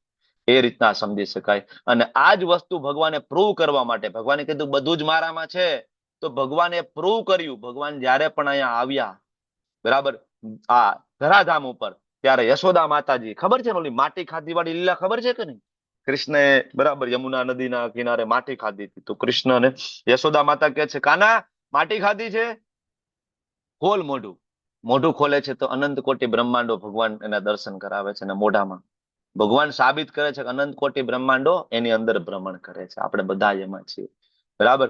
તો આ જે પ્રકૃતિ છે, એટલે ઘણા બધા એમ કે ના ના ભગવાનને પણ બરાબર કર્મના ફળ ભોગવવા પડે ને, એને પણ ભાઈ કરેલા કર્મના ફળ તો ભોગવવા જ પડે ને, ભગવાને ભોગવ્યા છે, આપણે ભોગવવા પડે. આવા ભજન છે નારાયણ સ્વામીના, બરાબર. અરે ભાઈ ભગવાનને નો હોય કર્મના ફળ, એ સમજો તમે, ભગવાન કરે એને લીલા કેવું, બરાબર. એટલે ભગવાન કહે છે મયા અધ્યક્ષેણ પ્રકૃતિ સુયતે સચરાચરમ હેતુ ના અને કોંતય જગત વિપરિવર્તતે, કે કુંતી પુત્ર મારી શક્તિઓમાંની એક એવી આ ભૌતિક પ્રકૃતિ મારી દેખરેખ હેઠળ છે, બરાબર. અને એમાં જ બધા ચર અને અચર જીવોને ઉત્પન્ન કરવાનું કામ ઈ કરે છે, એના શાસનમાં જ આ બધું સર્જન વિનાશ થાય છે. હું તો મારા ધામમાં છું, અને મેં એક બરાબર મેનેજમેન્ટ ટીમ મારી મૂકી દીધી છે, એની મેનેજમેન્ટ ટીમ આ બધું કામ કરે છે, સર્જન કરવાનું, પ્રલય કરવાનું, બ્રહ્માજીને મૂક્યા છે 84 લાખ જીવો માટે, બધું મેનેજમેન્ટ કરે. મારે કઈ ડાયરેક્ટ ને ઇન્વોલ્વ થવાની જરૂર નથી. મેં તમને એક ઓલું એક્ઝામ્પલ આપ્યું હતું, બરાબર, કે ભારતની અંદર રિલાયન્સ, બરાબર, રિલાયન્સ વાળાના કેટલા બધા મોલ હશે, તો કઈ બધી જગ્યાએ રિલાયન્સમાં મોલમાં જાવ તો કઈ મુકેશભાઈ અંબાણી ના બેઠા હોય કાઉન્ટર ઉપર, ભાઈ લાવો કેટલા થયા, કેટલાના ઘઉં આવ્યા ને કેટલાના ચોખા આવ્યા, લાવો બિલ, કે ઈ લેવા ના બેસે મુકેશભાઈ અંબાણી. મુકેશભાઈ અંબાણી એ આપી દીધી ફ્રેન્ચાઇઝી, એના સીઈઓ રિપ્રેઝેન્ટેટિવ એના એમડી મૂકી દીધા હોય. મુકેશભાઈ તો મજા કરતા હોય મુંબઈમાં એન્ટિલિયામાં બેઠા બેઠા, એને કઈ બધા મોલમાં એને ખબર ન હોય કે મારો મોલ ક્યાં આવ્યો છે, કઈ કઈ જગ્યાએ છે ને કેટલા છે ને ક્યાં આવ્યો છે, ખબર ન હોય. એમ ભગવાન બરાબર અનંત કોટી બ્રહ્માંડના સ્વામી ગોલોક વૃંદાવન ધામ બેઠા હોય, અને એને એના સીઈઓ એના એમડી રિપ્રેઝેન્ટેટિવ મૂક્યા હોય, એના આધારે આ જગત સર્જન પ્રલય વિનાશ બધું. અને એનો મતલબ એવો નથી ભગવાનને ખબર ન હોય, ભગવાનને બધી જ ખબર હોય, કારણ કે ભગવાન પરમાત્મા સ્વરૂપે છે, બરાબર. એટલા માટે ઘણા બધા લોકો એમ કે કૃષ્ણ આવે છે અને તો માયામાં પડી જાય છે, ત્યારે ભગવાન કહે છે હું આવું છું, માયામાં નથી પડતો, બરાબર. હવે ભગવાન 11મા શ્લોકની અંદર કહે છે અવજાનંતી મામ મૂઢા. મૂઢા એટલે મૂર્ખ. શ્રીલ પ્રભુપાદજી મૂઢાનું ટ્રાન્સલેશન શું કરે છે? પ્રભુપાદજી મૂઢાનું ટ્રાન્સલેશન શું કરે? Do know that? Rascal. Prabhupada કે રાસ્કલ. પ્રભુપાદ લખે છે, ઘણા બધા એમ કે પ્રભુપાદ તમે રાસ્કલ નહીં, પ્રભુપાદ લખે છે ઇંગ્લિશમાં રાસ્કલ, બરાબર. તો ઘણા બધા એમ કે પ્રભુપાદ રાસ્કલ કેમ તમે કહો છો? બરાબર, હું નથી કહેતો, કૃષ્ણ કહે છે. કૃષ્ણ કહે છે મૂઢા મૂર્ખ છે, જે લોકો કૃષ્ણને જાણતા નથી એ મૂર્ખ છે. હું નથી કહેતો, કોણ કે છે? અવજાનંતી મામ મૂઢા, મૂર્ખ છે કે જે લોકો બરાબર એવું માને છે કે માનુષીમ તનુમાં આશ્રિત, કે જે લોકો એવું માને છે કે મેં માનુષીમ, મેં મનુષ્ય સમાન રૂપ લીધું છે, કે હું મનુષ્ય બનીને આવ્યો છું, મેં મનુષ્ય શરીરનો આધાર લીધો છે, અને હું પણ એક સામાન્ય માણસ છું, આવું કોઈ માનતું હોય તો ભગવાન કે અવજાનંતી, બરાબર, એ મૂઢા છે, એ મૂર્ખ છે, બરાબર. ઇન્ટેલિજન્ટ નથી, એ બુદ્ધિશાળી નથી, એ વ્યક્તિ મૂર્ખો છે, રાજકલ છે. પ્રભુપાદ કે છે કે જે એવું માનતા હોય કે કૃષ્ણ અહીંયા આવે છે અને એ પણ આપણા જેવો સામાન્ય મનુષ્ય દેહ ધારણ કરે છે, અને એને કર્મના બંધન લાગે છે. ગાંધારીએ શ્રાપ આપ્યો અને યાદવોનો નાશ થઈ, બરાબર. તો એ તમે સમજતા નથી કે ભગવાનની લીલા છે, ભગવાનની ઈચ્છા. ગાંધારીના હૃદયમાં ભગવાન નથી, પરમાત્મા સ્વરૂપે છે ને. ભગવાને તો કીધું ઈશ્વર સર્વભૂતાનામ હું જ છું, બરાબર, બધાના હૃદયમાં તિષ્ઠતી. ઈશ્વર સર્વભૂતાનો હૃદય છે અર્જુન તિષ્ઠતી, તો હું છું બધાના જ હૃદયમાં છું, ભગવાન કહે છે. હરે કૃષ્ણ. માઇક બંધ કરી દો, મને ઈકો આવે છે, કોનું ચાલુ થયું છે? હરે કૃષ્ણ. ઓકે, તો ભગવાન કહે છે કે જયારે હું મનુષ્ય સ્વરૂપે આવું છું, મૂર્ખ લોકો મારો ઉપહાસ કરે છે. ભગવાન જયારે આવ્યા ત્યારે આવા લોકો હતા. કંસ હતા, કંસ હતો, દુર્યોધન, શિશુપાલ, શકુની, ધૃતરાષ્ટ્ર, આ બધા એવા છે કે ભગવાનની સામે હતા તોય ભગવાનને નહોતા ઓળખી શકતા, ઉપહાસ કરતા. આ તો છલીઓ છે. દુર્યોધન એવું તો આ તો કઈક યોગી છે, બરાબર, છલીઓ છે, દુતારો છે. કારણ કે જાણતા નથી. પરમ ભાવ અજાનંતો, મારો પરમ ભાવ નથી જાણતા. ભગવાન કે મારો ભાવ છે, મારામાં ઇમોશન છે, આઈ એમ બ્યુટીફુલ, હું સુંદર છું. આચાર્ય ભાવ જે શબ્દ છે એનું બરાબર એ રીતના આપને સમજાવે છે. પરમ ભાવમ અજાનતો, મારો પરમ ભાવ નથી જાણતા. કયો પરમ ભાવ છે ભગવાનનો? ભગવાનની કઈ દિવ્ય પ્રકૃતિ છે? તો કે મમ ભૂત મહેશ્વર, કે હું કોઈ સામાન્ય માણસ નથી તમારી જેમ. મમ ભૂત મહેશ્વરમ, હું મહા ઈશ્વર છું. ઈશ્વર હોય ને ઈશ્વર, એનો પણ હું ઈશ્વર છું. ઈશ્વર એટલે કંટ્રોલર. નાના નાના ઈશ્વર ઘણા બધા હોય, જે થોડું થોડું કંટ્રોલ કરી શકે. બધાને ઈશ્વર તરીકે સંબોધન કરી શકાય. ઇન્દ્રને પણ ઈશ્વર કહી શકો, થોડો કંટ્રોલ એના હાથમાં છે. કુળદેવીને ઈશ્વર કહી શકો, થોડો કંટ્રોલ એના હાથમાં છે. બ્રહ્મા વિષ્ણુ મહેશ, એને પણ ઈશ્વર કહી શકો, કંટ્રોલ છે. પણ હું તો મમ ભૂત મહેશ્વર, હું તો મહેશ્વર છું, મહા ઈશ્વર છું. બધાનો અલ્ટિમેટલી હું ઈશ્વર છું. આ પ્રકૃતિને લોકો જાણતા નથી. એટલે લોકો એવું માને છે કે હું સામાન્ય માણસ છું. કૃષ્ણ આવ્યા, રામચંદ્રજી આવ્યા, બિચારાને વનવાસ થયો. રામચંદ્રજીને ખબર નહોતી મને વનવાસ થશે. સ્વયં ભગવાન છે. વાલ્મીકી ઋષિએ પેલા રામાયણ લખી છે, પછી રામચંદ્રજી પ્રગટ. રામચંદ્રજીને ખબર નહીં હોય, બરાબર. તો આવા જે લોકો છે કે જે ભગવાનને સામાન્ય માણસ માનતા હોય, ભગવાનને પૂર્ણ પુરુષોત્તમ ના માનતા હોય, ત્યારે અહીં આગળ સ્વયં ભગવાન કહે છે કે આવા લોકોની શું ગતિ થશે? તો કે મોઘ આશા, એની બધી જ આશાઓ, મોઘ, મોઘ એટલે વ્યર્થ જવું, નકામું થયું. આપણે કહેતા અમોઘ, બરાબર, એનું બાણ તો અમોઘ છે. એક પર તીર મારે એટલે અમોઘ, નિશાન ના ચૂકે, અમોઘ કહેવાય. અને મોઘ એટલે ચૂકી જાય, વેસ્ટ જાય, નકામું જાય, એને કહેવાય મોઘ. તો એની બધી જ આશાઓ, એની જે કંઈ પણ ઈચ્છા હશે, ડિઝાયર હશે, એનું શું થશે? મોઘ. બીજું મોઘ કર્માણો, એ જેટલા પણ સારા કર્મ કરશે, સકામ કર્મ કરશે, દાન કરશે, પુણ્ય કરશે, ગમે એટલું કરશે, પણ જે વ્યક્તિ કૃષ્ણને નથી માનતો, તો અલ્ટિમેટલી ગતિ શું થશે? મોઘ. એના કોઈ કર્મનું ફળ એને મળશે નહીં. બીજું મોઘ જ્ઞાન, ગમે એટલું જ્ઞાન પ્રાપ્ત કરી લે, એનો વેદો વાંચી લે, ઉપનિષદો વાંચી લે, બધું એકદમ પોપટની જેમ શ્લોક બોલતો હોય, પણ પૂછો કૃષ્ણ કોણ? તો કે કૃષ્ણ છે સામાન્ય માણસ હતા. ભગવાન કોણ? તો કે ભગવાન નિરાકાર. તો એનું બધું જ જ્ઞાન અલ્ટિમેટલી શું થઈ જશે? મોઘ જ્ઞાન. એનું જ્ઞાન બધું વેસ્ટ. સેમ વસ્તુ શંકરાચાર્યજી પોતે કહે છે ને એના ભજનમાં, ભજ ગોવિંદમ, ભજ ગોવિંદમ, ગોવિંદમ ભજ મૂઢ મતે. કે મૂર્ખા, ગોવિંદ ભજજો. એકચ્યુઅલી શંકરાચાર્યના જ એક ફોલોવર્સ કાશીમાં જયારે શંકરાચાર્ય નીકળ્યા, તો એ સંસ્કૃતનું ગ્રામર શીખતા હતા. બહુ મોટી ઉંમર હતી ત્યારે શંકરાચાર્યજી કહે છે કે આ સંસ્કૃતનું ગ્રામર છે ને એ તને મૃત્યુ સમય નહીં કામ આવે. મૃત્યુ સમય ગોવિંદનું નામ કામ આવશે. શંકરાચાર્યજી પોતે કહે છે મોઘ જ્ઞાન. બરાબર. શું કામ આવું થશે? મોઘ આશા, મોઘ કર્માળો, મોઘ જ્ઞાન વિચેત સવાય. તો કે રાક્ષસીમ આસુરીમ છે. કારણ કે એની જે પ્રવૃત્તિ છે કેવી છે? તો કે રાક્ષસીમ આસુરીમ. મોહગ્રસ્ત થઈ ગયો છે વ્યક્તિ. એના વિચારો આસુરી થઈ ગયા છે, એના વિચારો નાસ્તિક થઈ ગયા છે. કારણ કે જે લોકો કૃષ્ણને નથી માનતા, એના અલ્ટિમેટલી એના વિચારો આસુરી, નાસ્તિક થઈ જાય છે. અને એના કારણે એ લોકોના બધી જ આશા, બધા જ કર્મો અને બધું જ જ્ઞાન અલ્ટિમેટલી વ્યર્થ જાય છે. આ થઈ ગયું જે કૃષ્ણને નથી માનતા એનું. પણ જે કોઈ ભગવાનની ભક્તિ કરે, હવે ભગવાન એના વિશે કહે છે, મહાત્માનસ્તુ મામ પાર્થ દેવીમ પ્રકૃતિમાં આશ્રિત. જે મહાત્મા કોને કહેવાય? ભગવાન અહીંયાની વ્યાખ્યા આપે છે. આપણે તો ઘણા બધાને મહાત્માનું લેબલ આપી દેતા હોઈએ છીએ, પણ મહાત્મા એટલે કોણ ખરા અર્થમાં? તો શાસ્ત્ર શું કહે છે?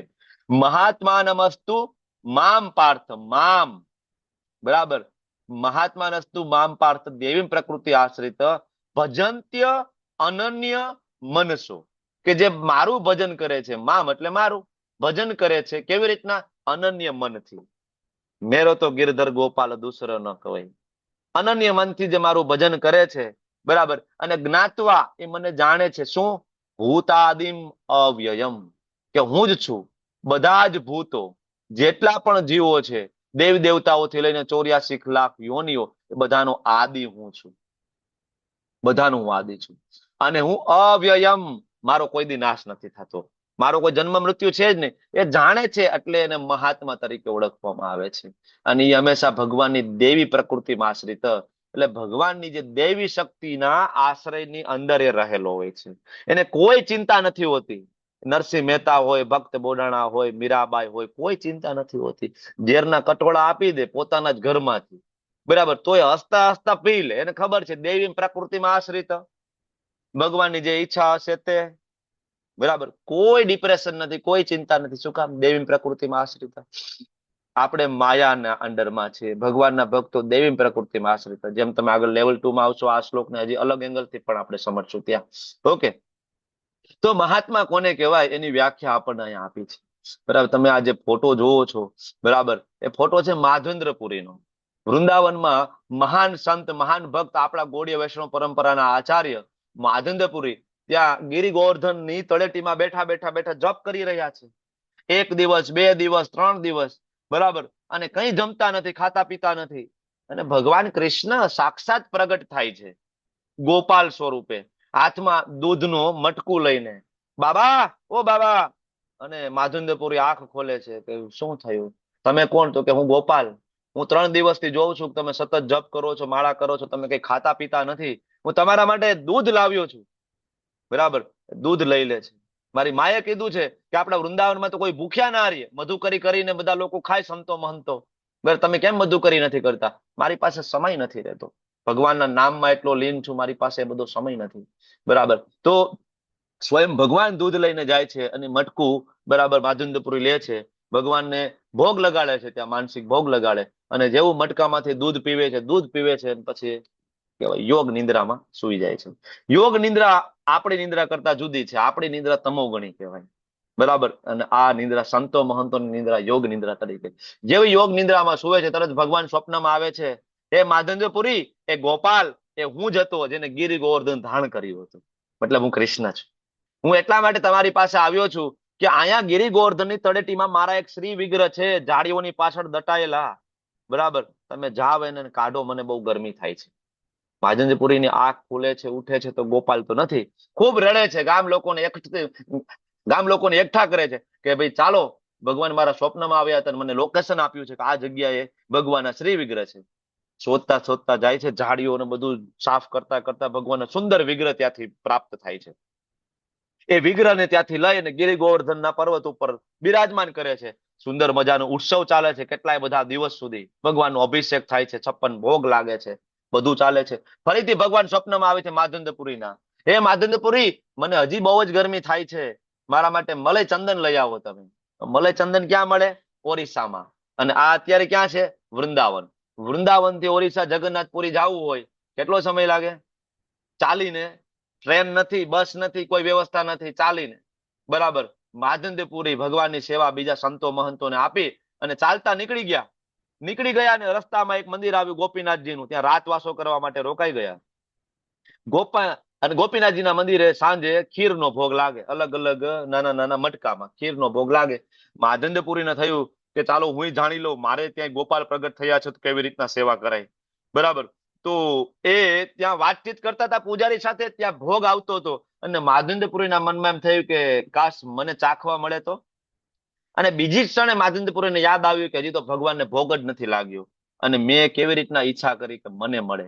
માધવેન્દ્રપુરી ખૂબ દુઃખી થાય છે અને જતા રહે છે મંદિરમાંથી. અને ભગવાનને ભોગ લાગે છે અને ભોગ આરતી બધું થઈ ગયું, સંધ્યા આરતી થઈ ગઈ, ભગવાનના કપાટ બંધ થઈ ગયા, પૂજારી સુઈ ગયા, માધવેન્દ્રપુરી બજારમાં જઈને સુઈ ગયા ખૂબ દુઃખી થઈને.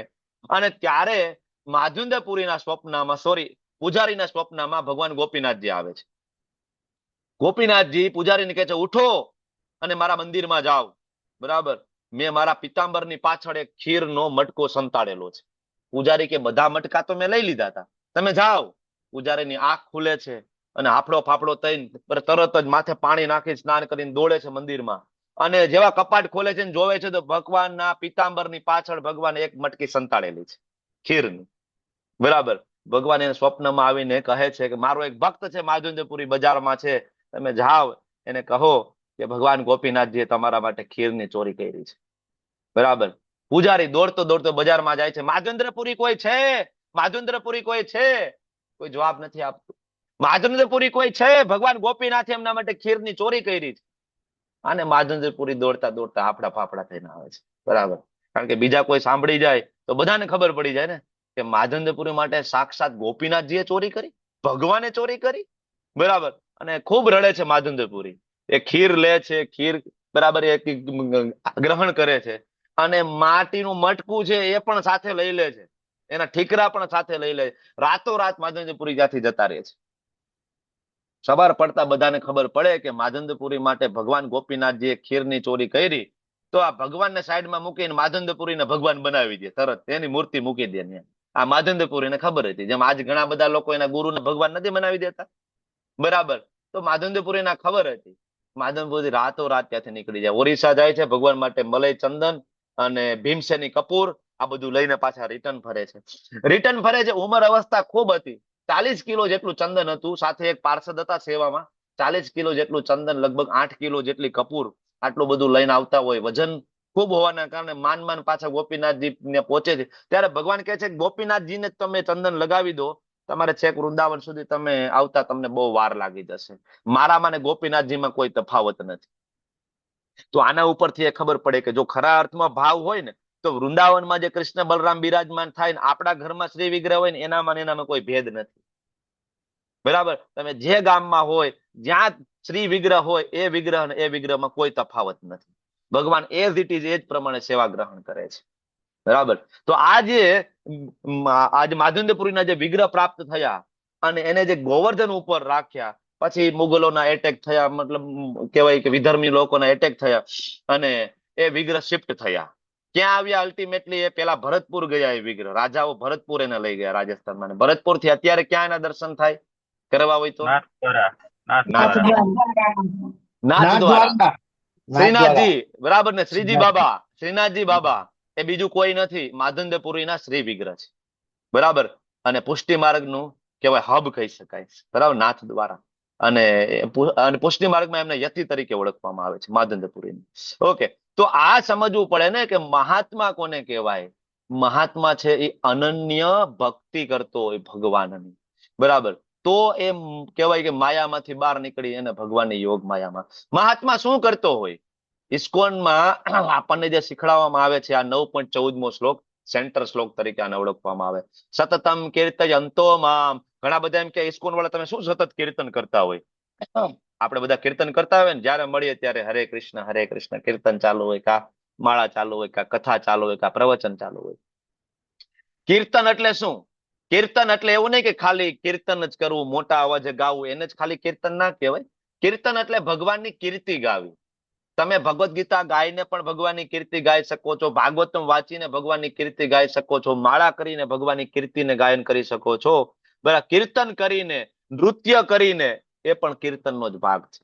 તો ભગવાને કીધું છે સતતમ કીર્તયંતોમાં. ઘણા બધા એમ કે 16 માળા કરવાનું ક્યાં લખ્યું છે? હું એમ કહું કે 16 માળા નહીં, ભગવાન કહે છે સતતમ કીર્તયંતોમાં. કરશો? ભગવાન 16 માળાનું નથી કહેતા, એ તો આચાર્ય આવે છે ને આપણા ઉપર કૃપા કરે છે 16 નું કે છે. આ ભગવાન એમ કે છે સતતમ કીર્તયંતોમાં, 24 કલાક મારા નામનું કીર્તન કરો. 24 કલાક, 24/7. બરાબર. મારું કે છે, બીજા કોઈનું નથી કહેતા. કૃષ્ણ એમ કે છે કે મારું કીર્તન કરો અને દ્રઢ વ્રત થઈને કરો. ઘણા બધા એમ કે ગણવાની શું જરૂર છે ભાઈ? એ તો મનમાં અમારે ભગવાનનું નામ હાલતું જ હોય, ગણવાની કઈ થોડી જરૂર હોય. પણ ભગવાન કહે છે યતંતશ્ચ, યતન એટલે પ્રયત્ન કરો, દ્રઢ વ્રત થઈને. એક વ્રત લો. સાદી ભાષામાં સમજાવવું, હમણાં એકાદશી આવે છે 2 દિવસ પછી, તો એકાદશી ગમે એ દિવસે રહીશું આપણે? ગમે એ દિવસ ભાઈ આજ ભાઈ મજા આવે, આજ એકાદશી રહી લઈએ, એવું ચાલશે? ના. એનું એક સમય છે એકાદશી શરૂઆત થવાનો, એનું એક પારણા કરવાનો એક સમય છે. આ બધું ફિક્સ છે ને, શાસ્ત્રમાં આપ્યું છે ને. એ કાઉન્ટ કરીને ગણીને સમય મર્યાદામાં આપણે એકાદશીનું વ્રત કરીએ, દ્રઢ વ્રત. તો એવી રીતના માળા પણ ગણીને 108 પારાની માળા અને ગણીને 16 રાઉન્ડ કરવાનું આપણને આચાર્યો કહે છે. એટલે ગણવાનું સ્વયં ભગવાન કહે છે દ્રઢ વ્રત લો. કે હું 1 માળાનું વ્રત લઉં છું, હું 2 માળાનું વ્રત લઉં છું. કારણ કે વ્રત નહીં લો, બરાબર, તો એક દિવસ 8 થશે, બીજે દિવસે 1 થશે, ત્રીજે દિવસે 2 થશે, ચોથા દિવસે નહીં થાય, 5મા દિવસે 1 થશે. વ્રત લેવું પડે, દ્રઢ વ્રત થવું પડે. 16 તો કરીશ, 2 તો કરીશ, 1 તો કરીશ. નમસ્તસ્ય મામ ભક્ત્યા. ઘણા બધા એમ કે ભગવાને ક્યાં કીધું છે મંદિરે જવાનું? તમે બધા રોજ સવારે ઉઠીને મંદિરે જાઓ છો, દંડવત કરો છો, ક્યાં કીધું છે? તો નમસ્તસ્ય મામ ભક્ત્યા, ભગવાન તો કે છે નમસ્કાર કરવાનું. તો ક્યાં નમસ્કાર કરવાના? બરાબર. ક્યાં કીધું છે પૂજા કરવાનું? તો આ શું લખ્યું છે? નિત્યયુક્તા ઉપાસતે. ઉપાસતે એટલે શું ભાઈ? ઉપાસના કરવી એટલે શું? ભક્તિ કરવી, મંદિરે જવું. ભગવાન તો કે છે ને કે મને નમસ્કાર કરો, ભક્તિ ભાવે મને ભજો, દૃઢ સંકલ્પ પૂર્વક પ્રયત્ન કરો, કીર્તન કરો. અને મહાત્મા કીધું છે. તો આજ તો આપણે કરીએ છીએ, બરાબર ને? ઇસ્કોનમાં આજ તો આપણે કરીએ છીએ. એટલા સેન્ટર શ્લોક છે 9.14. બરાબર. પછી ભગવાન કહે છે પિતા અમસ્ય જગતો માતા ધાતા પિતામહ. ઓલો શ્લોક નથી તમેવ માતા ચ પિતા તુમેવ બંધુ ચ સખા. આ એના જેવો શ્લોક છે કે હું જ પિતા છું, હું જ માતા છું, હું જ આશ્રયદાતા છું, હું જ પિતામહ છું, જ્ઞાનનો વિષય હું છું, વિશુદ્ધિ કરતા ઓમકાર, ઋગ્વેદ, સામવેદ, યજુર્વેદ હું છું. બરાબર. ભગવાન કહે છે જેમ તમને 7મા અધ્યાયમાં ભગવાને કીધું હતું પાણીમાં હું સ્વાદ છું, એમ ભગવાન પોતાની અમુક શક્તિઓના ઉદાહરણ અહીંયા આપે છે કે ઉષ્ણતા હું જ આપું છું. સૂર્યમાંથી જે ઉષ્ણતા આવે છે ભગવાનના કારણે. વરસાદને રોકી પણ હું શકું છું, મોકલું પણ હું જ છું. આપણને એમ થાય કે વરસાદ ઇન્દ્રદેવ આપે, પણ ભગવાન કે નહીં, મારી શક્તિ છે. હું અમરત્વ છું, સાક્ષાત મૃત્યુ પણ હું જ છું. ચેતન અને જળ તત્વો બંને મારામાંથી આવે છે. આ ભગવાનની અલગ અલગ શક્તિઓ છે. એટલે ઘણા બધા લોકો વેદો વાંચતા હોય, બરાબર, અને એ વેદોમાં એવા અમુક ભાગ આપેલા છે. વેદોમાં મુખ્ય 3 ભાગ છે: કર્મકાંડ, જ્ઞાનકાંડ અને ઉપાસના કાંડ. 3 મુખ્ય ભાગ છે વેદની અંદર. એમાં વેદની અંદર રહેલો જે કર્મકાંડ વાળો જે ભાગ છે બહુ જ આકર્ષક છે, એટ્રેક્ટિવ. કે તમે વાંચો એટલે એવા એવા યજ્ઞોનો એમાં ઉલ્લેખ છે કે આ યજ્ઞ કરવાથી સ્વર્ગ મળશે, અપ્સરાઓ મળશે, આ મળશે, તે મળશે. આવો એમાં વિભાગ છે. એટલે કોઈ વિદ્વાન વ્યક્તિ વાંચે અને જો એ સમજી જાય તો એને આકર્ષણ થઈ જાય કે ચાલો આ કરવામાં કઈ ખોટું નથી. એટલે ભગવાન કહે છે કોઈ અમુક લોકો વેદાધ્યયન કરે તો એનાથી એને ઉપરના લોક મળે, ત્યાં જઈને સોમરસનું પાન કરે, સ્વર્ગ પ્રાપ્તિ માટેના એના બધા પ્રયત્ન કરે. તો પરોક્ષ રીતે મારી પૂજા છે, કારણ કે સ્વર્ગ ને બધું ભગવાન જ બનાવેલું છે. બરાબર. હમણાં માતાજી જે પૂછતા હતા કે દેવી દેવતાઓની પૂજા કરવું તો ભગવાનની પૂજા જ થાય. હવે આમ જોવો તો બધા દેવી દેવતાઓ ભગવાનના અંગ છે. આગળ કહે છે ભાગવતમની અંદર પણ આવશે, દેવી દેવતાઓ ભગવાનના અંગ છે. ધારો કે આ હાથ છે એ પણ મારું અંગ છે, આ પગ છે મારો અંગ છે, બરાબર. પણ હવે જયારે આપણે હાથ એમ કે છે કે ભાઈ હું મારું ખાઈ લઈશ ભાઈ, તો ચાલશે? અથવા તમે એમ કહો કે ભાઈ આ હાથ જ સર્વોપરી છે, હું આને ખવડાવીશ, બરાબર. આ ભાઈ કે ભગવાનનો કે પગ સર્વોપરી છે, હું પગને ખવડાવીશ, તો પગ ખાઈ શકશે? પગ ખાઈ શકશે? હાથ ખાઈ શકશે? નહીં ખાઈ શકે. હાથમાં એ મૂકી દો ખાઈ શકે હાથ? નહીં. ખાવાનું મોઢામાં જ મૂકવું પડશે. મોઢામાં મૂકશો ત્યાંથી પચશે તો હાથને પોષણ મળશે ને પગને પોષણ મળશે, બરાબર.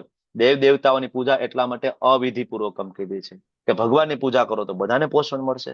એને જ તમે સર્વોચ્ચ માનશો તો મતલબ તમે અલ્પ બુદ્ધિ છો, બરાબર. એટલે ભગવાન કહે છે કે કોઈ લોકો વેદો વાંચી લે તો ઉપરના લોકમાં તો જાય, સ્વર્ગીય લોકમાં જાય, બરાબર.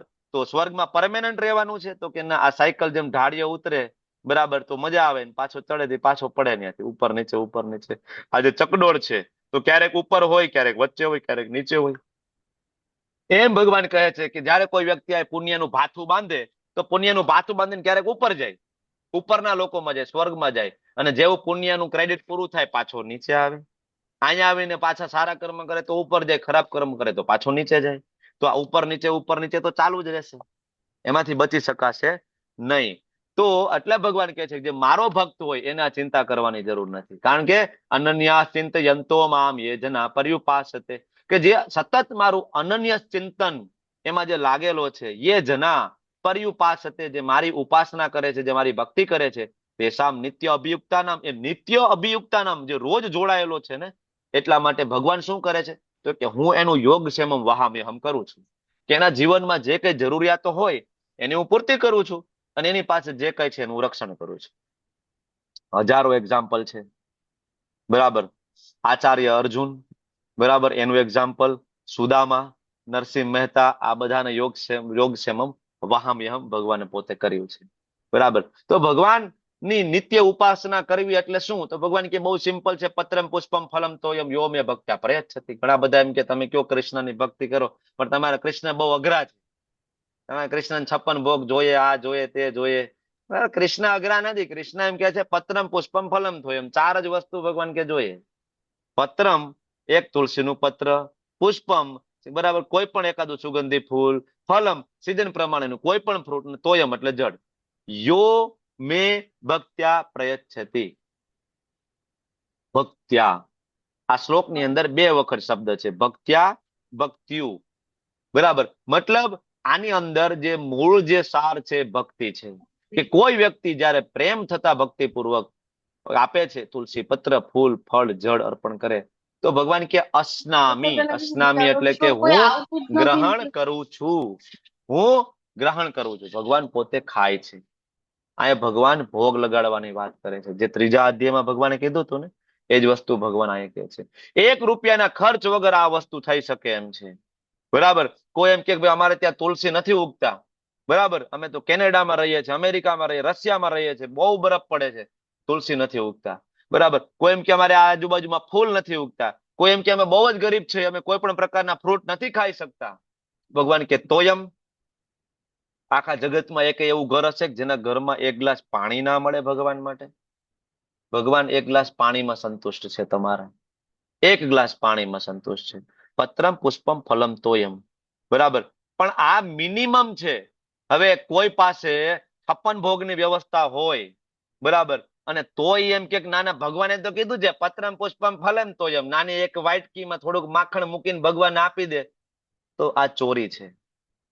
એને ચોર કીધો છે ઈશોપનિષદની અંદર. કારણ કે આ બધી સંપત્તિ ભગવાનની. જો તમે સક્ષમ છો, તો મારા ગુરુ મહારાજ એમ કે છે કે જો આપણે સક્ષમ હોય ને તો આપણે આપણું 100% ભગવાનની સેવામાં વાપરવું જોઈએ. જે સક્ષમ નથી, જે લોકો ગરીબ છે, જેની પાસે નથી રિસોર્સિસ, પૈસા, એના માટે બરાબર છે પત્રમ પુષ્પમ ફલમ તોયમ. પણ જે લોકો સક્ષમ છે એના માટે ભગવાન કહે છે કે પત્રમ પુષ્પમ ફલમ તોયમ, એ તો મિનિમમ તમે કરી શકો, બાકી નહીતર ભગવાન કે છે 100% ભગવાનને આપવું જોઈએ, બરાબર. સુદામા પાસે કઈ નહોતું, તો કાચા તાંદુર લઈને ગયા હતા, ભગવાને સ્વીકાર કર્યો હતો ને. સબરીબાઈના એઠા બોરે ભગવાને ખાધા છે ને. ઘણા બધા એમ કે ભાઈ ભગવાને શાસ્ત્રમાં જાતિવાદ આપ્યો છે. અચ્છા, તો આ સબરી છે એ કઈ જાતિના હતા? રામચંદ્રજી ભરતજી કરતા પણ બરાબર વધારે સન્માન આપતા નિષાદ રાજને. તો નિષાદ રાજ કઈ જાતિના હતા? કઈ જાતિના હતા? બ્રાહ્મણ હતા, ક્ષત્રિય હતા, વૈશ્ય હતા, કોણ હતા? એ ક્યાં જાતિવાદ આપ્યો છે? રામાયણમાં, રામચરિતમાનસમાં, ભગવદ્ ગીતામાં ક્યાં જાતિવાદ આપ્યો છે? બરાબર. ગજેન્દ્રએ તો ખાલી એક પુષ્પ આપ્યું તો ભગવાન સાક્ષાત પ્રગટ થયા હતા, બરાબર. એટલે ખાલી પત્રમ પુષ્પમ ફલમ તોયમ નહીં, યત કરોસી યજ્ઞાસી યજ્જુઓસી દદાસી યત. એટલે ભગવાન વધારે એમાં ડીપમાં જઈને કહે છે કે જે કંઈ પણ કરો તે, જે કંઈ પણ ખાવ તે, જે કંઈ પણ અર્પણ કરો, દાન કરો, તત કુરુષુ મદ અર્પણમ, બધું મને અર્પણ કરો, બધું મને અર્પણ કરવાની વાત થાય છે.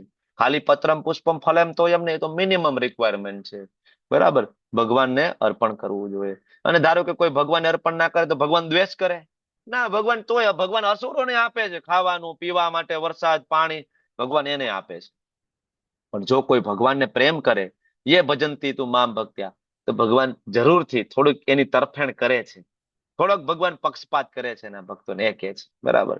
એટલા માટે ધારો કે કોઈ વ્યક્તિ ભગવાન એમ કે છે, એટલા માટે ભગવાન એમ કે છે કે એનો કોઈ ભક્ત હોય, એનાથી ક્યારેક એવું થયું કે કોઈ ખરાબ કામ થઈ ગયું ભૂલમાં, હો, અપી એટલા માટે શબ્દ આપ્યો છે, ભૂલમાં ક્યારેક એવું ઘૃણાસ્પદ કાર્ય થયું, તો ભગવાન કે સાધુ રેવ સમંતવ્ય, સાધુ માનવું જોઈએ. કારણ કે એટલીસ્ટ કૃષ્ણ ભક્તો તો છે, એટલીસ્ટ રામ ભક્તો તો છે. આનો મતલબ એવું નથી કે આપણે જાણી જોઈને ખરાબ કામ કરવાનું, પછી આખા ગામને કહેવાનું ના ના, જો ભગવાને કીધું છે મને સાધુ માનજો. ના ના ના, એવું નથી. ભૂલમાં ક્યારેક થયું હોય તો ભગવાન આ કહે છે. અને જયારે આપણે એને સાધુ માનીએ, બરાબર, ભૂલ થઈ હોય, તો ભગવાન કે ક્ષિપ્રમ ભવતી ધર્માત્મા, ધર્માત્મા બની જાય. અને ભગવાન અર્જુનને કહે છે, અર્જુન ઉભો થા ને ઘોષણા કરી દે, નમે ભક્ત્યા પ્રણશ્યતિ. ભગવાન પોતે ઘોષણા ના કરી શકે? ઉભા થઈને ભાઈ સાંભળો, મારા ભક્તોનો નાશ ના થાય, ભગવાન પોતે ના કહી શકે? ભગવાન પોતે ના કીધું, અર્જુનને કીધું, અર્જુન તું કહી દે. શું કામ? કારણ કે ભગવાન તો એના વચનો ઉપરથી ફરી જાય. કારણ કે કૃષ્ણ છે, એ ફરી જાય. એના ભક્તોને પ્રસન્ન કરવા માટે પોતાના વચનનું પાલન ના પણ કરે. જેવી રીતના યુદ્ધ ભૂમિ ઉપર કીધું તું શાસ્ત્ર નહીં ઉપાડું, પણ બરાબર ભીષ્મ દેવે કીધું ના, મને તો વીર રૂપમાં દર્શન કરવા છે, કાંઈ વાંધો નહીં, મારે વચનને શું લેવા દે, હું તો ભગવાન છું. ભગવાનને કોઈ નિયમ લાગુ નથી પડતા. પણ જયારે ભગવાનનો ભક્ત એમ કહે છે, બરાબર, કે બરાબર જયારે ઘોષણા કોઈ કરે છે, તો ભગવાન એના ભક્તનું વચન પૂરું કરવા માટે કંઈ પણ કરે છે. એટલા માટે ભગવાન છેલ્લા શ્લોકની અંદર કહે છે મન મના.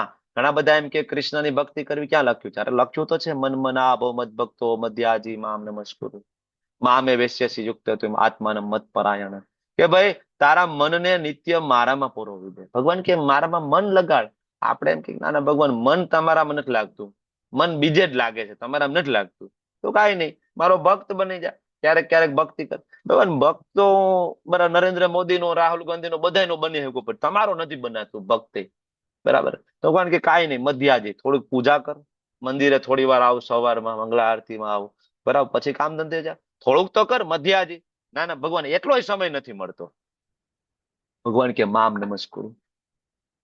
મનમના ના કરી શકો, મત ભક્તો ના કરી શકો, મધ્યાજી ના કરી શકો. ભગવાન કે નાલાયક, નમસ્કાર તો કરી શકે ને એટલીસ્ટ.